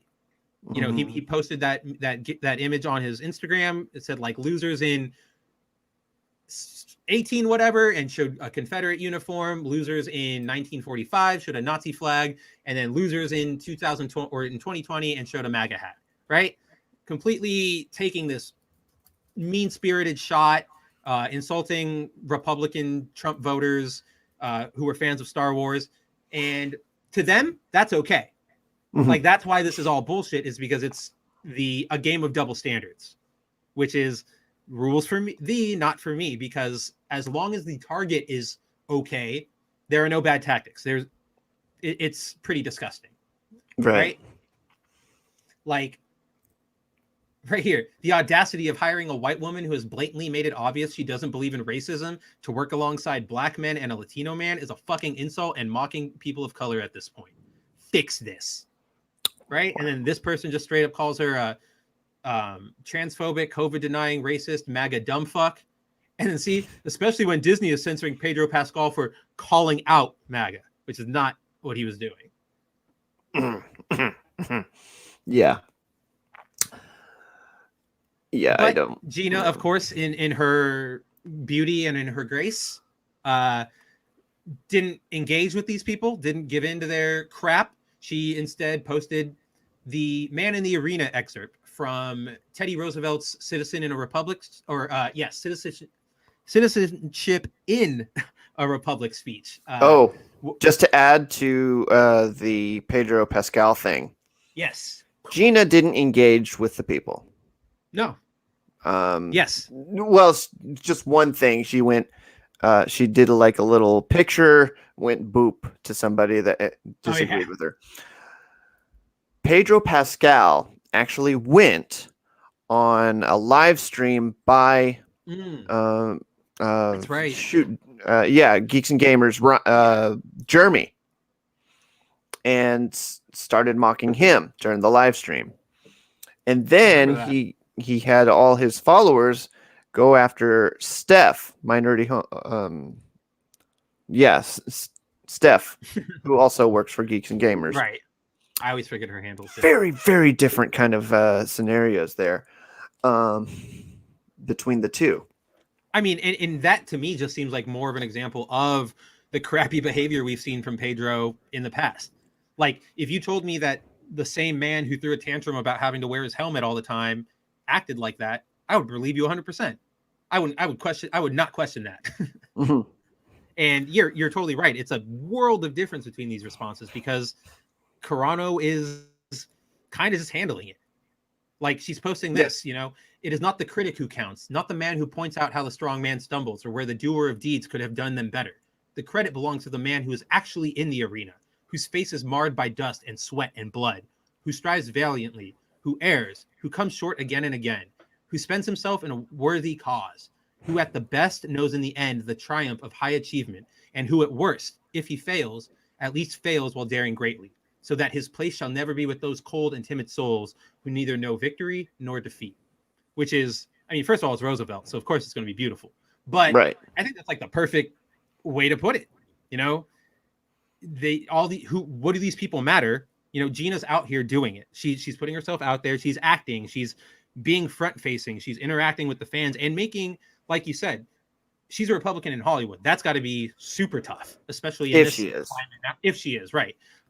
Even if she's not, just the fact that she's not, adhering to the super Democrat talking points makes, I imagine, would make it hard for her a little bit, even if it's just somebody taking 5 minutes longer to get her food or something, right? Right. And so she's right. If you're not in there with her, if you're not sort of fighting that sort of same fight she is, you don't get to talk. Mhm. And I tend to agree with her. Let's see. I would believe this from Mark. What if all the blue check marks on Twitter are actually different versions of Zuckerberg's multiple personalities? Is it multiple personalities if you're programmed that way? Freaking Legion. Yeah, I agree, Dave. She's the most feminist win on a screen. A woman who legit can beat up dudes who worked hard. Dude, if anybody saw... Oh my gosh, I'm going to have to find that movie. Deadpool. Well, yeah, Deadpool. It's got to be in one of these links because we talk about her all the time. Election process. Is it this? I believe it's this story when people were going. That's the new thing now. People going after likes. So make sure you don't like her. There was that creepy guy that was scrolling through all of her likes. Yeah, and then exactly. documented all of her likes, and I'm like, dude, you need better things to do in your day. The guy, because if you go back and you look at the dates on those tweets he screenshotted, they're from like March. Like they are not even close to being recent. So the dude had to like hunt. Yeah. But yeah, see this movie, it was Steven Soderbergh did Haywire, where she's the lead. It's a female spy thriller. It's pretty good for what it is. Obviously a lot of action considering who she is, but you know who she's punching out right there? That's your boy Ewan McGregor. Oh. That is Cara Dune punching out Obi-Wan Kenobi. Oh. And yeah, the final fight of the movie is like a bare knuckle beach brawl between them. It's pretty good. I liked it. But yeah, she's clearly a great leading lady, clearly capable on her own. Definitely, I don't know why she's not heralded as more of a feminist icon. I would definitely agree with that. Because it's just unfair. Because they don't actually like real women who could be feminine and be strong. Of course not. If you're not a victim, you can't be useful to them, so they don't want anything to do with you. Right. Because the second you're not a victim, their entire narrative just crumbles. But so that's what's happening on the fan side. So I actually got a lot of tweets and surprisingly a lot of direct emails from our readers saying, hey, these aren't Star Wars fans. The people who are going after Carano, calling for her to be fired, they're just activist assholes. They're not fans. And while I agree in sentiment and on a deeper level, I believe that, unfortunately, they are the fans that Disney is now catering to. They are the ones who Disney says, we want you to be our audience. That's the audience they want. Right. So they're now the fan base, which technically makes them fans, which is kind of just evident of how Disney is sort of treating everybody around them, especially if we stay on the Mandalorian and kind of harken back to Don's anecdote about Pedro being a jackass. we had Hal Hickel, the animation director for The Mandalorian, back in the news being insane. So Hal Hickel, we've talked about him before. He's very, very much a reactionary leftist. I wouldn't say leftist, maybe like a reactionary Democrat, maybe. Like I don't want to insinuate anything nefarious. Like I truly believe this is a man who thinks he's doing what's right, even if he doesn't realize how much of a jackass he's being about it. But earlier this week, Hal Hickel, as Corona continues to keep us inside, as it pushes our movies to video on demand. Corona the beer, of course. That's what we're talking about. It's pushing everything to the side because everybody just wants to drink it right now. Yes. It's delicious. Football's back in season. Hal Hickel took to Twitter to talk about the ongoing deliciousness of our favorite beer and how to mitigate its hangover side effects, let's say. So Hal Hickel goes on Twitter and just declares, we need a federal mask mandate with penalties. Not monetary penalties, as he argues, those just punish the poor and stupid and let the rich and stupid off the hook. And instead, he claims that anybody who violates this potential mask mandate should be made to watch hours of live stream footage from an ICU. Folks being intubated, folks dying, hours of it. And then he follows that up with supervised, no phones allowed. Just watch people fucking dying so they can see the cost of their selfishness. Which is, look, if you agree, even if you are somebody who says we need a federal mask mandate, somebody needs to come in and say, everybody wear your masks, right? What is this? Like, this is so extreme, like unnecessary. It's just, it feels mean to be mean for no apparent reason. But I will get a little political here. It. Yeah, let's the first people that would be accused and sentenced for having to do that would be the very people that wrote that fucking law into the thing, because those guys are rules for thee, not for me. Well, anyway, absolutely. go on. I guarantee you, that Hal Hickel has been caught with his pants down. You know what the California freaking, now we're getting into it. You know what they planned on doing? They planned on doing a Thanksgiving inside of the fucking state house. They're jackasses. Governor Newsom just came out today and was like, we're sorry that I got caught having a fancy dinner party indoors with no protection. And Pelosi again on video. Of course, mask in the fucking wall. I want Commissar Pelosi gone. Like, just not even on a political stance, just as a person, as a human being. I want this woman out of my life. I don't ever want to hear about her again. Anyway, that's all as political as I'll be. It's not even political. It's like, I wouldn't say it's political. I don't like hypocrisy. Right. Oh, no, absolutely. It would be just the same if it's the same hypocrisy we see in reverse, where you had those same politicians, Pelosi, Schumer, going out in February saying, you're all being racist. I'm going to Chinatown, celebrate on the streets, have your big parties. And now they're coming out and saying, like, anybody who was at any sort of gathering during Corona, you're responsible for this. And it's like, dude, no, be quiet. Yeah. No, because I'm 100% there with you. It's just hypocrisy. Because, like, to that end, I'm sure Hal Hickel has been caught his mask down, or pants down, but mask down is actually kind of funny. Like, I'm sure he walked out of the house and forgot it. I'm sure he left it down too long while standing in the grocery line. I mean, I wear my mask when I go out, and it happens to me. So it's just like Don's saying, he would probably be one of the first up against the wall. Right. But that's kind of, you see what Disney is endorsing with the fans of The Mandalorian. You see what the staff of Disney is like. So everything we're about to get into shouldn't surprise you.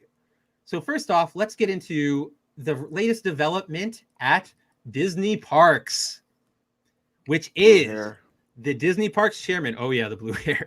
The Disney Parks chairman, Josh D'Amaro, was speaking to the, what is it? It's an expo, the International Association of Amusement Parks and Attractions Expo, which I was thinking, like, when I first read that, I thought, man, that's got to be fun. And then I realized, man, it's probably awful. Yeah. Like, I would not want to go to an expo about attractions and amusement parks. But DeMauro was basically, he was the first keynote speaker of the event, which is being held virtually this year. And he talked about the industry. Right here, he talks about his favorite beer and how he's enjoying it during this current season, but it's kind of ruining Disney's profit lines. But then after he's done talking about that delicious beverage, he gets into social justice and critical race theory, saying that recently events in the US forced us to look across our entire business with an updated lens. And frankly, we have some work to do both on stage and backstage. And, he said, at Disney, a company steeped in traditions and heritage, change isn't always easy. When we say to all who come to this happy place, welcome, that means everyone, both cast and guest. And that's a tradition that goes back to Walt Disney himself. First of all, I've never thought of the parks as being exclusive, right? Yeah. Like, you pay your ticket, you go inside. The character, what? I have. Recently. You've thought of them being exclusive? Recently. How so? I want to hear that. You're less inclined if you're white. Oh, yeah. I mean, that's how they're pushing it now. That's absolutely what they're going for. But what I'm saying is, like, before, never would have thought any identity politics about, like, attendance. Right. Okay. Nobody's specifically marketing to, blacks or Asians or Mexicans or white people. It's all like, it's Disneyland, dude. Everybody knows what Disneyland is. You had all those NFL players in the 90s and NBA players who, lots of them black. What are you going to do now? I'm going to Disneyland. Like, It was the thing. So we've already kind of seen this push by Disney with their 4 Keys training program, which, in case anybody doesn't know what that is, when you're hired by Disney, no matter what it is, like a staff member or a cast member, or even just the guy running the food court, the food cart, you have to undergo training, which, you always have to do as an employee at pretty much any job.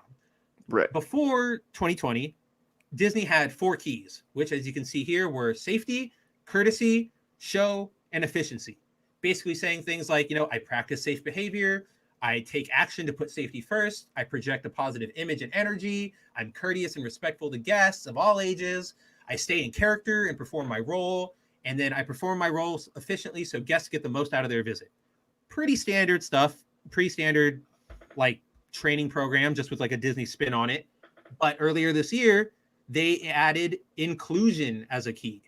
They haven't really given any word as to what that part of their training entails, just that going forward, all Disney employees will now have to be trained in this inclusion key. So God knows what that's going to be.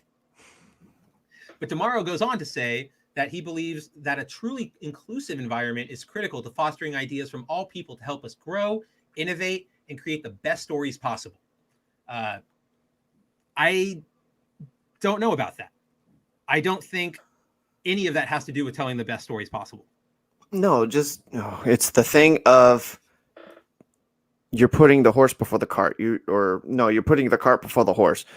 You're pushing the thing that a person is on their surface level rather than giving the story first, giving us the details of what this world is going to be.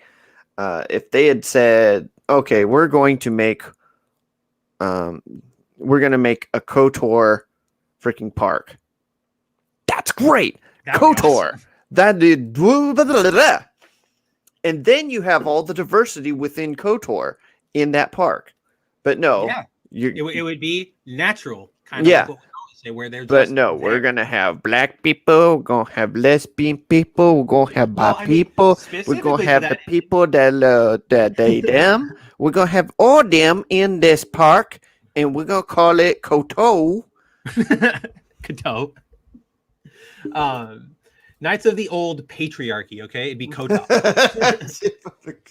But like to that end, they're already sort of doing that. Like I just brought up the inclusion key, but they're also, I'm sure everybody's heard by now, like they're reskinning Splash Mountain to be Princess and the Frog to take it away from Song of the South, which is weird to me because it's like I get it, but also at this point, who even associates that ride with Song of the South? I think it took me until I was like 23 to even realize that those two were related. Yeah, I remember seeing Song of the South once. Lucky. Yeah, and it was on Lucky in the sense VHS, and it was like easily available. Yeah, it's hard to find nowadays. But yeah, we'll have to extract it from your mind with future tech. That's how Disney gets all their ideas anyway. And then he, kind of wrapped it up in the world that we find ourselves in today. Optimism, innovation, and courage, they will ultimately win the day, which doesn't sound like anything he's doing. But, oh yeah, and one other thing that Disney did to foster this new inclusive environment is they started working, like they created a bunch of partnerships with a bunch of different historically Black colleges to specifically put Black leaders in the pipeline. Uh-oh, Nano Reaper. I'm going to have to send the feds your way. That's illegal contraband to own Song of the South nowadays. Don't tell Disney. The mouse troopers in my thumbnail this evening will come for you. But yeah, the reason I picked Viv Moradi, she is the main character, quote unquote, of Galaxy's Edge, which is the Star Wars theme park inside Disneyland and World.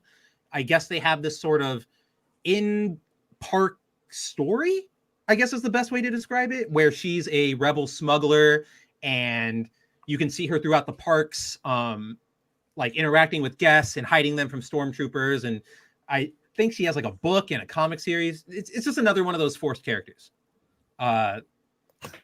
who has no real personality aside from she exists, which sucks. Yeah. A wasted character. The blue hair on Galaxy's Edge, because Galaxy's Edge failed miserably. Waste. Yeah, it's a complete waste. I was telling John, I'm pretty sure Galaxy's Edge, when Corona is no longer the beer of the month and everybody switched back to Miller, I'm pretty sure that Disney is going to create like a snack out of the Frog Lady's eggs, like a jelly candy or like a Chinese bun. That's if Disney looks the same after all of this. After all of this, as we're about to get into, they might not. So we saw how crappy they've been to everybody else, but it doesn't stop there. Because earlier today, right before we went on, we found that Disney is attempting to withhold royalty payments from Alan Dean Foster, who, for those who don't know, is a very, very storied sci-fi author who's written novel upon novel of both his own work and adaptations. He's worked on the adaptations for Transformers, for all of the Aliens movies, or Star Wars and Force Awakens. He's definitely a name that is known in the spheres. But today, the Science Fiction and Fantasy Writers of America came out and they said, hey, we need to let the audience know something. And everybody went, what's going on? And apparently Alan Dean Foster has been in a battle with Disney right now for a year or so because they refuse to pay him royalties for all of the work he's done. He writes in a letter down here. Yes. When you purchased Lucasfilm, you acquired the rights to some books I wrote. Star Wars, the novelization of the very first film. Splinter of the Mind's Eye, the first sequel novel. You owe me royalties on these books. You stopped paying them. When you purchased 20th Century Fox, you eventually acquired the rights to other books I had written. The novelization of Alien, Aliens, and Alien 3. And again, you never paid on royalties on any of these or even issued royalty statements for them. So in case his work is that unfamiliar to anybody, those books that he wrote are kind of a big deal. So he did the first novelization of the first Star Wars movie. He did this book, The Approaching Storm, which is the first book written in this like Republic Clone Wars era. So it kind of kickstarted that. I wouldn't call it spin-off, but like that focus, that period of focus that we had for a little while. And he also wrote the very first, what was it? The new extended universe for the Disney Star Wars. He wrote the first novel that started their expanded universe. So he's kind of an architect of what they've got going on at Star Wars, I would argue, especially in their media production, right? But as Foster points out, all these books are still very much in print. They still earn money for you. When one company buys another, they acquire its liabilities as well as its assets. You're certainly reaping the benefits of the assets. I'd very much like my minuscule, though it's not small to me, share. He then explains that Disney wanted him to sign an NDA before even talking about any of this. And Foster says, never once did anyone ever ask me to sign one prior to negotiations. So he concluded, and I'm pretty sure all of us can conclude, the very obvious reason is that once you sign, you can no longer talk about the matter at hand. So it's a very clear attempt by Disney to silence him, to say, we don't want to talk about this at all. As he says, every one of my representatives in this matter with many, many decades of experience in such business echo my bewilderment. And I don't blame them. Like, it is pretty wild for somebody to not get their royalties. And then when they, speak up, say, hey, to get completely shut down, right? Like this, like it's insane. But he goes on to say that they've ignored requests from my agents, ignored queries from the Science Fiction Fantasy Writers Guild, and ignored his own legal representatives, right? So he's just apparently, according to Alan Dean Foster, Disney is just straight up ignoring him. And he reveals that he could really use the money because his wife has serious medical issues and he was diagnosed in 2016 with cancer. So as he says, we could use the money, not charity, just what I'm owed. Right? Like, this is so terrible. Right. And basically, so the president of the Science Fiction and Fantasy Writers Guild kind of gave her insight and said, in other words, they believe they have the right to publish the work, but are not obligated to pay the writer no matter what the contract says.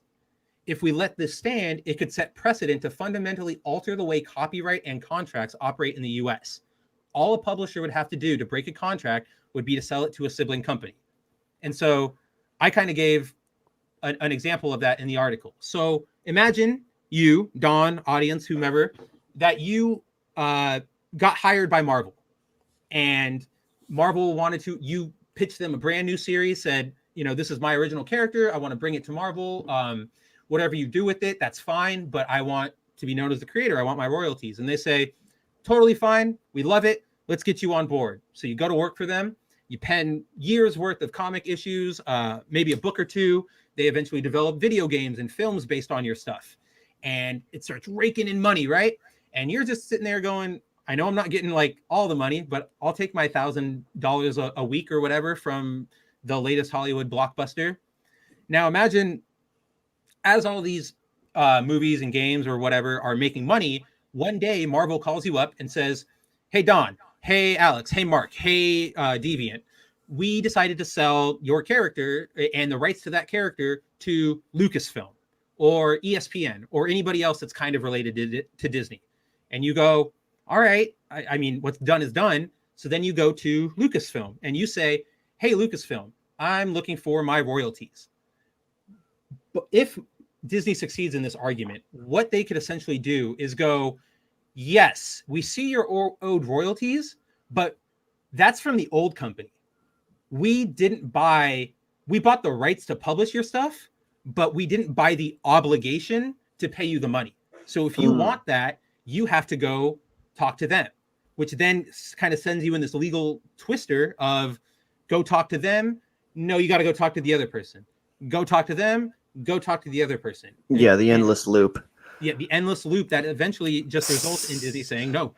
So apparently, if that's the case, then Rob Liefeld has everything to fear for them making a Deadpool movie. Mm-hmm. Because he wouldn't see anything, like, especially if they made he's been Cable and wanting Deadpool Disney. sequel. Yeah. He's been wanting Feige to do it because, of course, he's going to get money for it because, that's one of his creations. I bought those rights, Mark. But yeah, that's yes. Right. And so the science fiction writer and fantasy, God, I'm just going to say SFWA put out, the president pretty much said there are only 3 solutions here. They can either pay him all the royalties that he's owed and will be owed, stop publishing them, they come to a new contract and pay him what he's owed, or you just stop it all and you pay him what he's owed. And I can't really disagree with them because this sucks. This is crap. Right. Like there's really no other way around it except for it's a completely bullshit deal that Alan Dean Foster probably never saw coming because the world we live in, and not with our beer choices, but just like the legal kind of environment we're in nowadays, nobody could have seen this coming. It's just, yeah, exactly. Like it spells trouble for Liefeld. It spells trouble for like the estates of Lee, like Stan Lee, Steve Ditko. Any of these creators at any moment could just see that income source cut off. Mm-hmm. Right? Right. Let's see. YouTube Me says Liefeld was the one who ran out like McFarlane to create Image, and it was Image that destroyed the classic system. Oh yeah, absolutely. Image was the disruptor that we all kind of needed. Until, gosh, I guess they're still going strong. I was gonna say until Vertigo came along, but Vertigo like kind of crapped itself really fast. Yeah, they collapsed. They collapsed, and then they tried to come back with Zoe Quinn, and it just didn't work for them. Yeah. Mark says, I'm so glad I never gave R.R. Martin any money. I just had a feeling he wouldn't finish his work.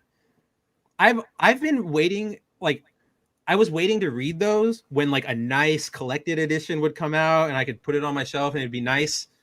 It's not happening. It won't happen before I die. Like I'm pretty sure they're using the idea sucking machine I was talking about on R.R. Martin right now, and they're just gonna keep making spin-offs and comic books and whatever until he's or like way after he's dead. Oh man. But yeah, so Disney, I mean, I'm not surprised they're a bunch of jackasses, but I never thought that we would get to this sort of point where you're just straight up denying people the money they rightfully earned. If you guys want to, yell at them, bring any attention to it, the SFWA started the hashtag Disney must pay, which is currently trending on Twitter while we were recording the show. I saw when I went to Anita's profile, but who knows how this will shake out. I'm hoping it'll shake out in Foster's favor, but if it doesn't, then I hope Disney just proceeds to eat shit. Oh yeah. It's still trending. Disney must pay, and we will contribute. And we will keep it going. But I guess in the meantime, avoid buying any new copies of his work. And maybe I'm not sure if he has a donation or anything or any sort of fund, but maybe see how you can help him out, especially considering he's sick and so is his wife, because that's just an awful place to be for anybody. Yeah. But so given all of that, what we've talked about, we've seen what Disney is embracing in their fandom, how Disney is treating its creators, how Disney is aligning itself with the contemporary sort of social politic that we saw in the theme parks a second ago, which will bring us into probably our last story of the night, which is, what does that all mean for Disney? We see them taking all of these steps, but has it ever actually panned out for them? And we're probably not going to see if it ever pans out for them for a long time, because the House of Mouse just reported its first annual loss in over 40 years, losing $5 billion in revenue this year.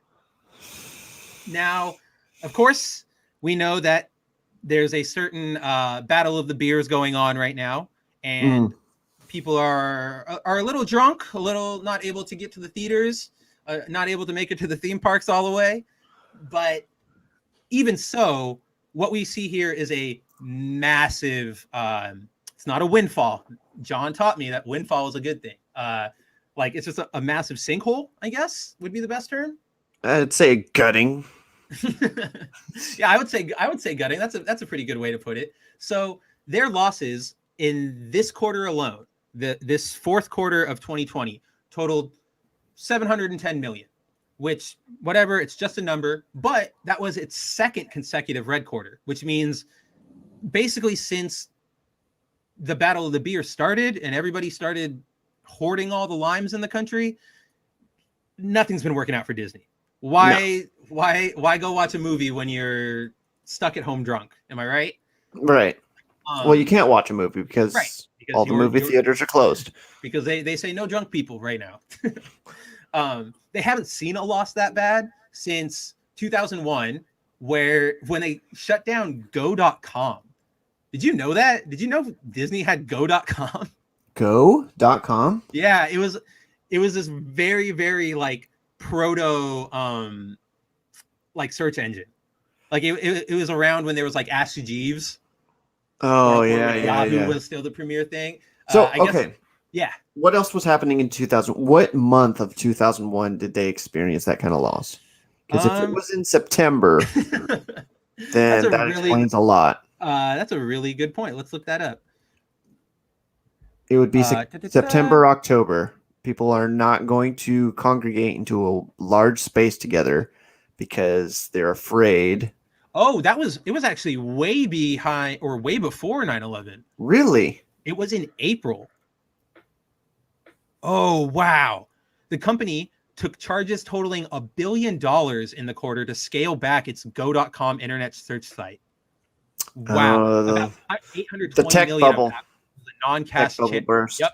Charged to write off intangible assets. 100% tech bubble burst. That's funny. But so obviously awful. But for the grand total in the year, Disney reported a loss of 2.83 billion, which is massive considering that they lost 7.4 billion in operating income alone, which means they probably made up some money somewhere, maybe in like their video games or their Marvel's Avengers? Absolutely not in Marvel's Avengers. No, absolutely not. But I'm sure somebody. I mean, like I've got Star Wars Squadrons right here. The Strike Force game, huh? Yeah, and then stupid mobile games. The Strike Force. There was also that game that John really hates, Fallen Order, Jedi Fallen Order. Came out earlier in the year. Platformer. Yeah, so I'm sure they've made their money up somewhere, but they lost 7.4 billion in that division alone. In their film division, they only pulled in 1.6 billion, which seems like a lot until you realize that last year at the same time, 3.31 billion. Like that's such a loss. And I mean, I'm trying to think of what they even put out this year. Mulan, Onward. This is the first year without anything Marvel. I know that. Yeah. Let's check the Wikipedia and see what I guess they released the New Mutants is technically them. Yeah, but that didn't do well. A bunch of random like 20th century onward movies. Yeah, this is weird. So here's what they've dropped in 2020. This movie called Underwater, which is by 20th Century. Timmy Failure, Mistakes Were Made. A Disney Plus film. Downhill. Another Searchlight picture. Call of the Wild. Oh, that was that Harrison Ford movie with the CG doll. So that actually released in theaters. Right. Right here. So we're in February with Wendy. I don't know what that movie was. Don't know. Fantasy film, apparently. Never heard of it. Okay. So February. Then we get the very beginning of March. You get Onward. So that was probably the last thing they got in theaters before this all started. Yeah. Before party time happened. Stargirl, a Disney Plus movie. Yep. Elephant, Dolphin Reef, Artemis Fowl, Hamilton, Black is King, Magic Camp, One and Only Ivan, all Disney Plus. Right. Then you had New Mutants, which got like a semi-release, and it just came out on Blu-ray. Don, I don't know if you saw that. You can see it. You can see it in all of its glory now. Then of course there was Mulan, and then I guess this movie, The Empty Man, Boom Studios. Like, what the heck? Yeah. Wow, I didn't know. That's cool. That's cool. You know what? That's great for them. Good for them. Good for them. It probably won't make a lot of money though. Probably won't, but it's cool to see. Oh. That really took me off of my game. And then That's all 2020. Yeah, it's all 21. You know, you got your Raya, you got your Black Widow, goddamn Cruella movie, Shang-Chi, Eternals. Yeah, all that stuff is slated for next year, but like a lot of that stuff I just listed off was supposed to have already dropped, huh? Yeah. Like Black Widow was supposed to be out. Shang-Chi was Shang-Chi's kind of next year. Yeah. Eternals is supposed to be this year. We're supposed to be having Eternals in December. Yeah, we could have been coming up on it like really soon. We were supposed to have a trailer for it. Avatar 2, Star Wars, Avatar 3, Star Wars, Avatar 4, Star Wars, Avatar 5. I hope everybody enjoys sequels forever until you're dead in 2028. Undated films. Oh yeah, and then there's Ant-Man, Blade. Yeah, The Little Mermaid, National Treasure 3. And then all these damn remakes. Tron Air. What? They're making a new Tron? Yeah, the new Tron. You didn't know about that? No. Oh. What the heck? That's awesome. I'm up for that. I thought they kind of gave up considering how they treated Legacy? No, Legacy was fine, whatever. I mean, it wasn't good, but it was whatever. But Uprising, the cartoon. Oh. They gave it like a season and then they just put it. The Big Lebowski himself, he was diagnosed with cancer. Yeah, let's hope he makes it to the next one. Yeah.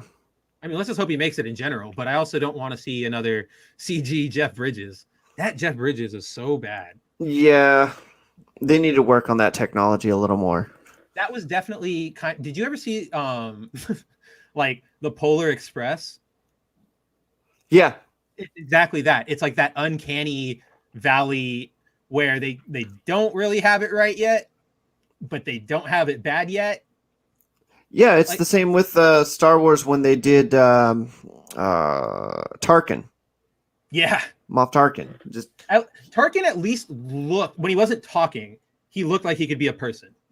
When he wasn't talking, but there was this slight like twitchy movement in the tech. And it kind of always felt like it was constantly tracking. Yeah. And it was super weird. I remember feeling that too. Oh yeah, and then there was this. Oh yeah, that's Scorpion King. When they made the rocks like a CG Scorpion Man. People got paid to make this. People paid money to see that in theaters. No, that was The Mummy. Sorry, but no, that was. Oh no, you're right. You're right. That was The Mummy, and then he got his spin-off film. Yeah, that guy. I always liked that design, Michael Berryman. But I digress. Yes. So yes, their total revenue dropped $5 billion, where they only took in $14.71 billion this year, but last year they had taken in $19.1 billion in the same time. So one of the things they pointed to and said, you know, here's what's keeping us afloat. And you kind of may have already guessed it considering what Don and I just reviewed, but it was Disney Plus. They reported they had 73 million paid subscribers, which passed their expectations for the first year. So clearly that's where it's all coming from. Or I would say most of it is coming from, especially with Mando and that other Disney Plus series, Mando. And the other thing they have to offer, The Mandalorian. It's the only thing they got going. Aside from those like weird kids movies, I guess to that end, I guess we would have to defer to somebody with kids and be like, are these movies your kids know about? Like, do they care about these? Like, okay, the other night I watched Willow. The Val Kilmer movie? Yeah. And it took me back to a better time when people were innovative and George Lucas was writing something to get away from the Star Wars thing. and because I saw that Lucasfilm thing come up, and I'm like, oh my gosh! Like And then I was what? looking at them; it's very Lord of the Rings esque. Mhm. It starts out in a little hobbit town. I always felt that it was like the structure of the film and the story were very Lord of the Rings, but then the characters and the designs were very Dark Crystal.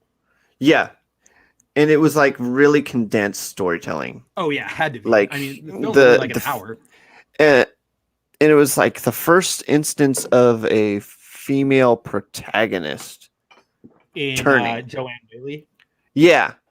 Yeah. And I was looking at her, I'm like, God damn, that was the 80s. She looks Great. good for freaking like a lot of the style that was going on in the 80s. Oh yeah. The fashion and makeup styles from the 80s were more clownish than but fashionable. she was rocking it. I was like, oh Yeah, she looks great. Oh, gosh, I forgot. Yeah, Bell that. Speaking of Willow and Disney Plus, apparently there's a sequel in development for Disney Plus. I don't know. I fear. Here's the thing. Hell yeah, they I fear. put up the stuff, and I am afraid now. I have to look. Whenever I watch The Mandalorian, I have to look at what's really going on. Yeah. When the Mandalorian gets saved by the women, when the Mandalorian can't do anything and the women have to come in, that's kind of like slight nods to like the thing that's been happening And I mean, for the last 4 or 5 years. Especially if you point like, because you brought up that the last episode of Mando, even if you like, it also happens really in like really unsubtle ways too, where like the male Mandalorian who was on that mission, like Axe something or whatever, he was useless. He basically like he hardly did anything, and then everything was kind of handled by Sasha Banks and Bo-Katan, which Bo-Katan fine because she's been established to be a badass, but I definitely know what you're talking about. Like you're going to have to be subjected to at least seeing like this is what they're producing now, and it kind of sucks because it's like I'm paying for the Mandalorian, but now that money is also being used to pay for transgender Black Willow. I don't know. trans Black non-binary Warwick Davis, Willow Ufgood. Warwick Davis always trips me out in that movie just because he looks so young. Like he looks young for Warwick Davis, which is weird. I always imagine Warwick Davis looking old because of his smile jowls. Yeah, and the thing of there was a thing of like everybody in the village was kind of proportionate in their dwarfism. Warwick Davis, he has these huge arms and huge hands that are very like adult size. So things didn't go out right for him when he was growing up. It's just, but now he's like one of the most famous people. I also feel like don't they hide his hands and arms like a lot in shots when he's with the other people? No. He's holding the baby and it's like these man hands, massive. Yeah, rocking it back and forth. Oh man, Val Kilmer. Why isn't Val Kilmer coming back for the Batman multiverse movie? He might be a little too big. No, not Val Kilmer. There's no way that. Yeah, I have. Yeah, dude, he blew up. He's out of shape. Oh man. Yeah. Oh yeah. There's your Batman. That is a deceptive photo. See, that's like olden days. And then yeah. All right, that can't be real. Now he looks like that. Now he looks like the guy on Home Improvement with the beard. Heck yeah. I don't know why I clicked. Jim Morrison was there. But I guess now he looks more like a tribal leader of a tribe, like of Rachel Dolezal's tribe. Wow. Look at that fashion. The New York Times. What happened to Val Kilmer? He did that. Yeah. That's a photo shoot, I guess. Oh boy. Poor Val. I wonder what he's up to these days. Talks about starring in new film with daughter. Oh, well, Gosh. he's in a new film with his daughter, apparently. Looks like they put a stilt up him just to prop him up for that picture. Oh, yeah, he looks 100% uncomfortable. Yeah. I think the worst part might be his, like, trying too hard to be fashionable attempt at jeans. Like, Yeah. with all the random, like, shredding and fading that just doesn't work for purple, I guess. There we go. Oh, Dude, boy. he could be Penguin. I don't know. Yeah. No. Or we could just Tarkin him. Or he could be Clayface. Dude, that would be cool. That's not a bad idea. Clayface was an actor too. Val Kilmer's second chin will be coming back to the Batman movie. Just the freaking Jesus, Nano Reaper. Nano Reaper. That's the like how they do it in the Marvel movies where it's like Ant-Man will return. It's just Val Kilmer's second chin will return.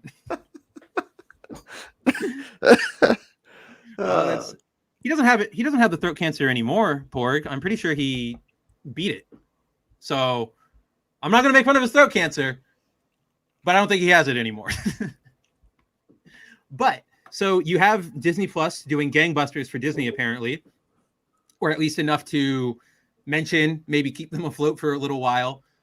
But in the same investor call that Bob Chapek gave a couple days ago, he railed into California leadership, saying that he was extremely disappointed that the state of California continues to keep Disneyland closed despite our proven track record. Our health and safety protocols are all science-based and have the support of labor unions representing 99% of our hourly cast members, argued Chapek. Frankly, as we and other civic leaders have stated before, we believe state leadership should look objectively at what we've achieved successfully at our parks around the world, all based on science, as opposed to setting an arbitrary standard that is precluding our cast members from getting back to work while decimating small business in the local community. So, that's sexy. Oh yeah, I love it when they bold-faced lie to me in the very last sentence. Because Disney, when I think standing up for the little guy, I think Disney. Well, okay, so he's bullshitting me, but it is a point that needs to be made. Oh, absolutely. And if he's gonna get on the platform, and he has the platform to do it, to call out hypocrites in California state government, then yeah, let him have it. I mean, his voice is going to be heard more than mine. Oh yeah, because he's probably about like 90% or like 70% of the state income, I'm sure. Yeah, but it's like this entire little section is like that meme where it's like the black college or high school football player where he's like, they had me in the first half, not gonna lie. Like, yeah, I'm with you right here. And then you go to getting back to work while decimating small businesses in the local communities. And I'm like, you don't care about that. You don't care about that. You just want more money. Especially considering that they just furloughed like 100,000 workers and they're directly laying off 28,000 more. So, and I wouldn't be surprised if Disney had the opportunity to squash all the small businesses and entrepreneurs around their community. Well, they would take it. Just look at, I mean, we brought up one that I think just like occurred to me right now, Diamond. Like Disney said, fuck you, we're not going to use you as a distributor anymore. We're going to use our own stuff. And I'm sure at this point, Diamond is struggling. I'm pretty sure when like John reported on it, when it was all breaking, they were saying something about like, yeah, this is the end of Diamond and we've been in business for like 30 years. Yeah. Like they're just going to do it. And the more they I mean, don't you remember wasn't there something about them wanting to have some sort of like movie exclusivity thing with some theater chain where it was like, you can only show our movies and not our competitors while our movies. Yeah. I remember something like that happening. Yeah. It was during the time when Avengers was really running hot. Oh yeah. I forget which chain it was, but I can't remember that. But I remember that, and I can definitely see. I mean, they already put. So, for example, at home in San Diego, there is an independent movie theater a couple blocks away from where I live, and they regularly show. They show like indie films during like the week, but they always show on weekends on Fridays and Saturdays at midnight. They always have classics showing. So they'll show things like Princess Mononoke or Rocky Horror Picture Show or Alien or Star Wars, A New Hope. And when Fox got bought out by Disney, Disney straight up said, no more. They cut their licensing deals with like small theaters and said, we're not going to let you show Fox movies anymore. And so like that theater I was just talking about, it died. It died within a month. It's now being turned into some like, I don't know, make your own toast spot. There's a lot of dumb stuff in California or in San Diego and in California. Yeah. California. Hey, the good news is we rejected that stupid make it okay to discriminate racially bill. I mean, sure. I mean, it's gone for now. We'll see it in 2 more years, but at least it's gone for now. I mean, sure. Wait. But then you see everything's going into lockdown again. Oh yeah, I know. I'm visiting my parents right now in Illinois, and we're about to get hit with like the super restrictions. So who knows when I'll ever leave the house again. I'll just keep giving Disney more of my damn money. No, I won't. No. But yeah, so Disney's it's just not looking where do good. they go from here? Where does Disney go from here? I mean, obviously we see where they want to go. They want to have everything reopen and keep pushing their crap and have everybody sort of lap it up, but it's not happening. I think Right. this period where so Disney regularly does crap like what they do to Alan Dean Foster or like what they do to like Gina Carano, where they like kind of let that stuff happen and blah blah blah, right? They're not a good company by any definition. Like they're just as shitty of a corporate conglomerate as anybody else. But the difference is Disney manages to grab a lot of goodwill. You know, when you have, like when you have Endgame coming out and you have this massive movie and you can promote it and there's all these actors and you can have tie-in just all this stuff. They're so good about that. They're so good with sort of projecting that wholesome family image that they're known for. But in this season of beer bongs and beer pong, they're not making any goodwill. Everything we've seen are their normal corporate decisions with nothing good to balance it out. So we're really starting to see this sort of, I don't want to say it was like a hidden face because it's pretty obvious, but they're kind of just not putting the mask on anymore. Right. It's like if Spider-Man just said, screw it, I don't need this anymore, and just went out as Peter Parker. What is going to happen in a month when people start being hungry? Mass interventions by the army against white racists. Who knows? I'm assuming Disney will open their parks as internment camps for everybody who did not like The Last Jedi. Hey, Jeffrey. Always good to see you. You've been tuning in a little late the last couple of weeks. I'm always happy to see you, but I always wish you were here more. Okay, so they opened the park in Florida. They opened it during now. Yeah, so they've opened it and they had all the restrictions in place. They did 25% capacity, something like that. Everybody has their masks on. Can't roam around the park without a mask. Sanitation stations all around, everywhere. It's worked there. Talking to my Florida friends, it's worked to an extent because as John, I was fixing something on my camera. As John regularly talks about, there are commercials nowadays for the parks where it's like, hey, everybody's masked up, we're taking our precautions, like it's a safe environment, come on by. And John, especially being a new father, he's talked a bunch of times about how like that doesn't seem fun to me. Nothing seems fun about like having to make sure my child is in range at all times, like even more so than normal, right?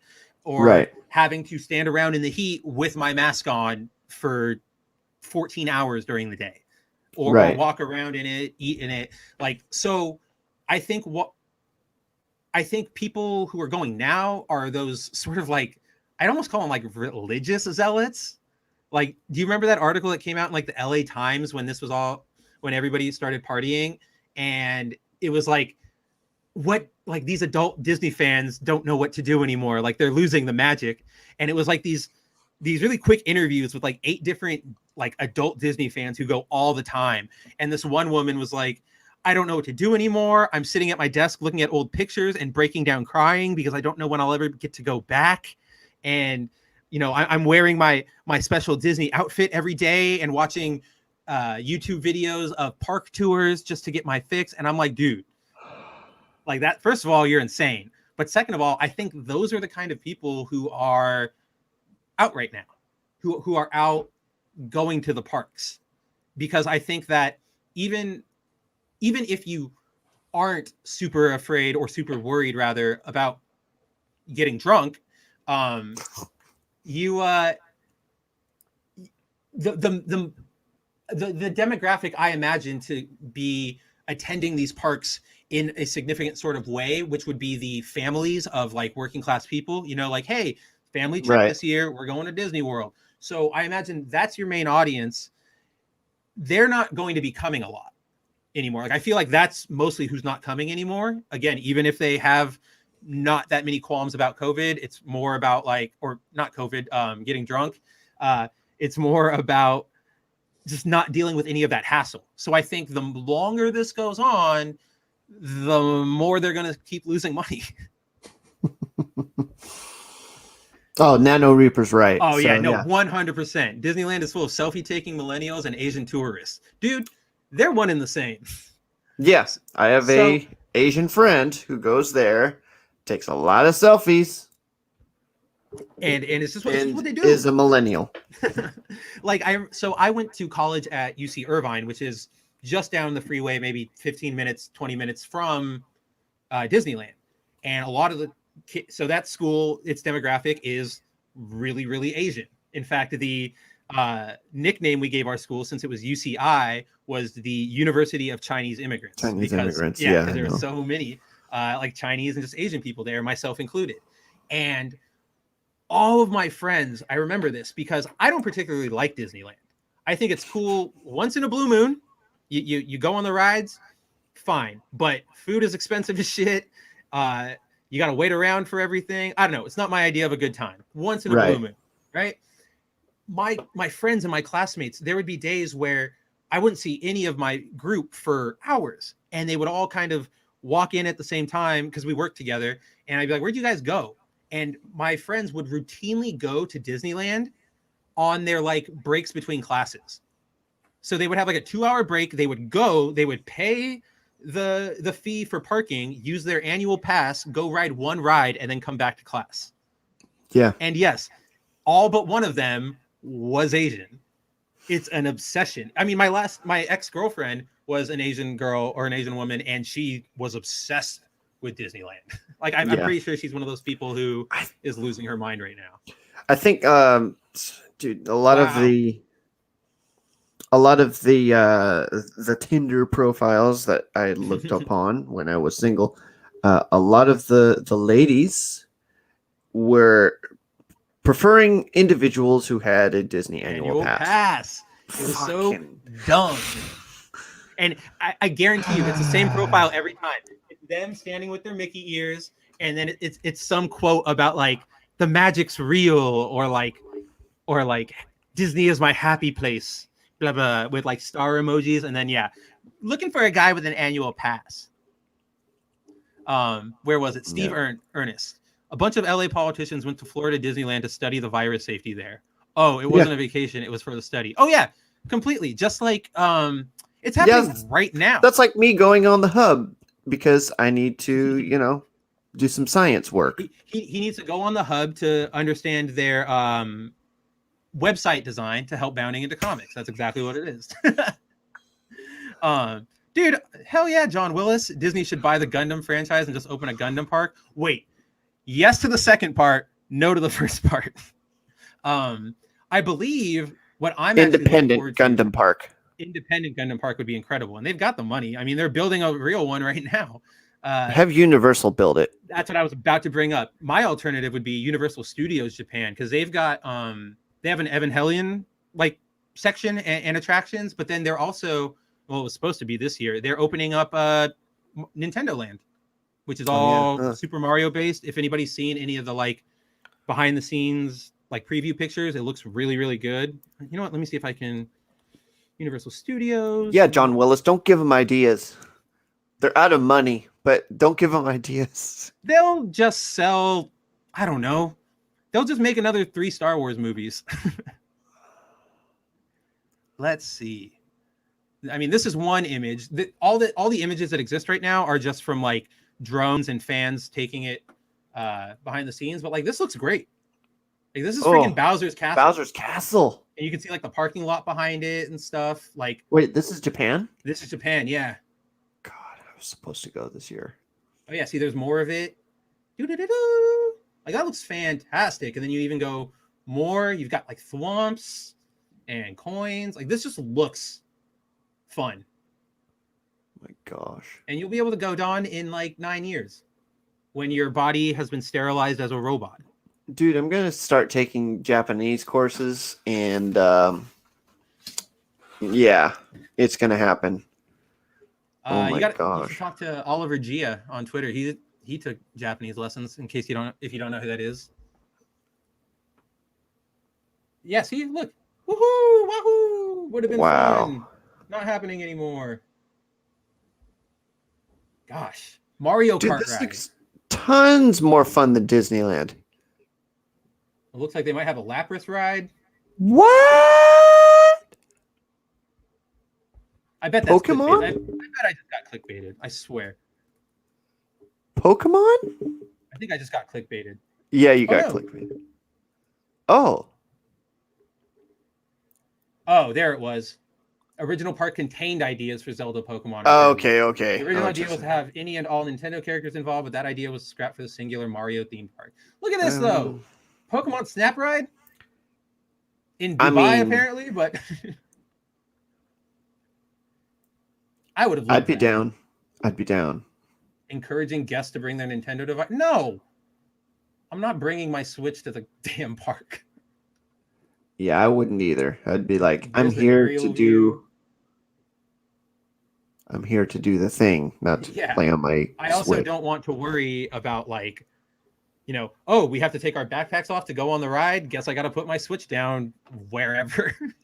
Unless they do like what they do for Pokemon Go. Which is just like, it's kind of like an AR experience. I could see that.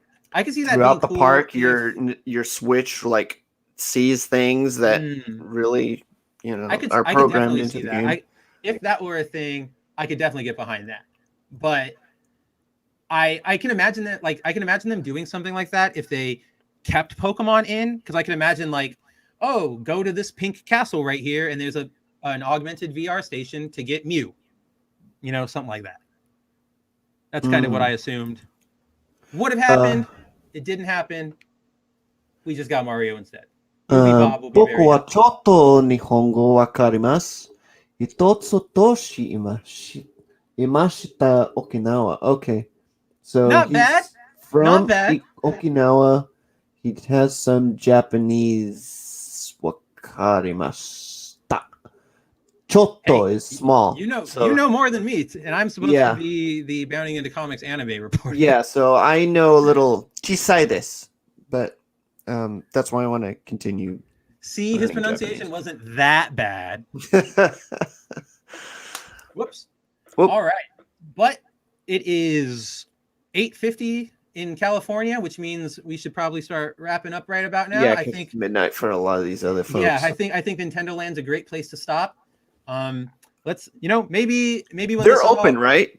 Japan is open. Like the country is open, or the theme park is open? The country / theme parks.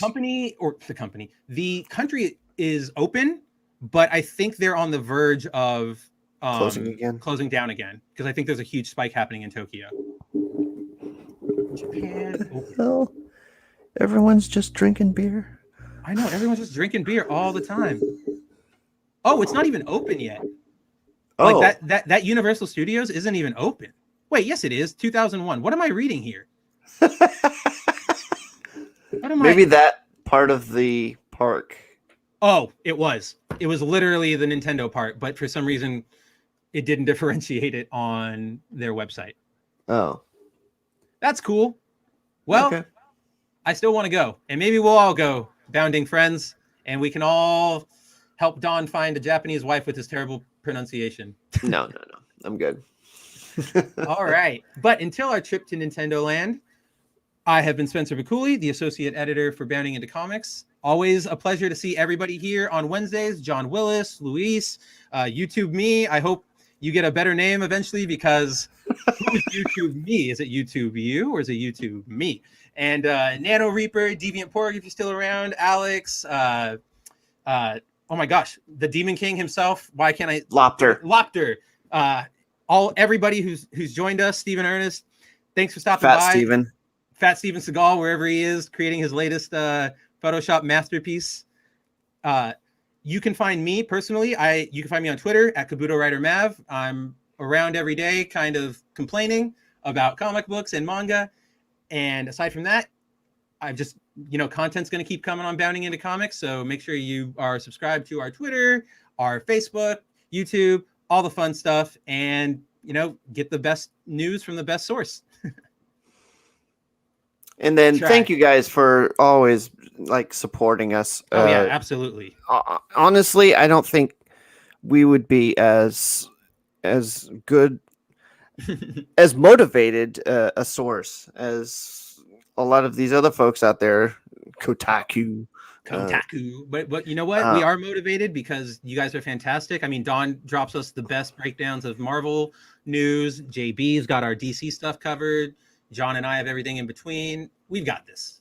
I think we got this because of you guys. Yeah. So a hearty thanks to our audience for continuing to go to us for a source for their information, because we're nothing without you guys, honestly. 100%. And don't ever let us forget it, and we won't ever let you forget it. Yeah. But what do you got going on, Don? I might as well do my plug. His fantastic plug. I am Dollified, the balance in the force, the middle of the lane, the ringer of the bell, the referee of the umpire, the council of reason, as best as I can be, unbiased when all else has gone insane. Subscribe to my channel. Just look it up, DOLLFIED. That's where you'll find me. Sub to these guys, sub to Bounding. I know you guys do already, so continued thanks for subscribing to us and reading our stuff. If we don't say that, then we'll forget it the time we have to really plug it. Listen, I'm trying to get them a plug here, Spencer. Just let me get there. So I've got some stuff coming up on my channel very soon. I've got that review that I'm still editing, and I'm going to get a review out for... I got 800 pages on this thing, so I think I'm committed to chapter by chapter. Ooh, fantastic. A new format for therapy at night is coming out, and I've also got a article coming out for all the characters coming out in Doctor Strange and the Multiverse of Madness. And that's going to be on the Bounding into Comics website, so take a look for that one. And Spencer, what have you got coming up? Yeah, I've got nothing really coming up. All I'd really care to promote. I've got the news coming up on the site. I've got the site going 24/7. That's my main project right now.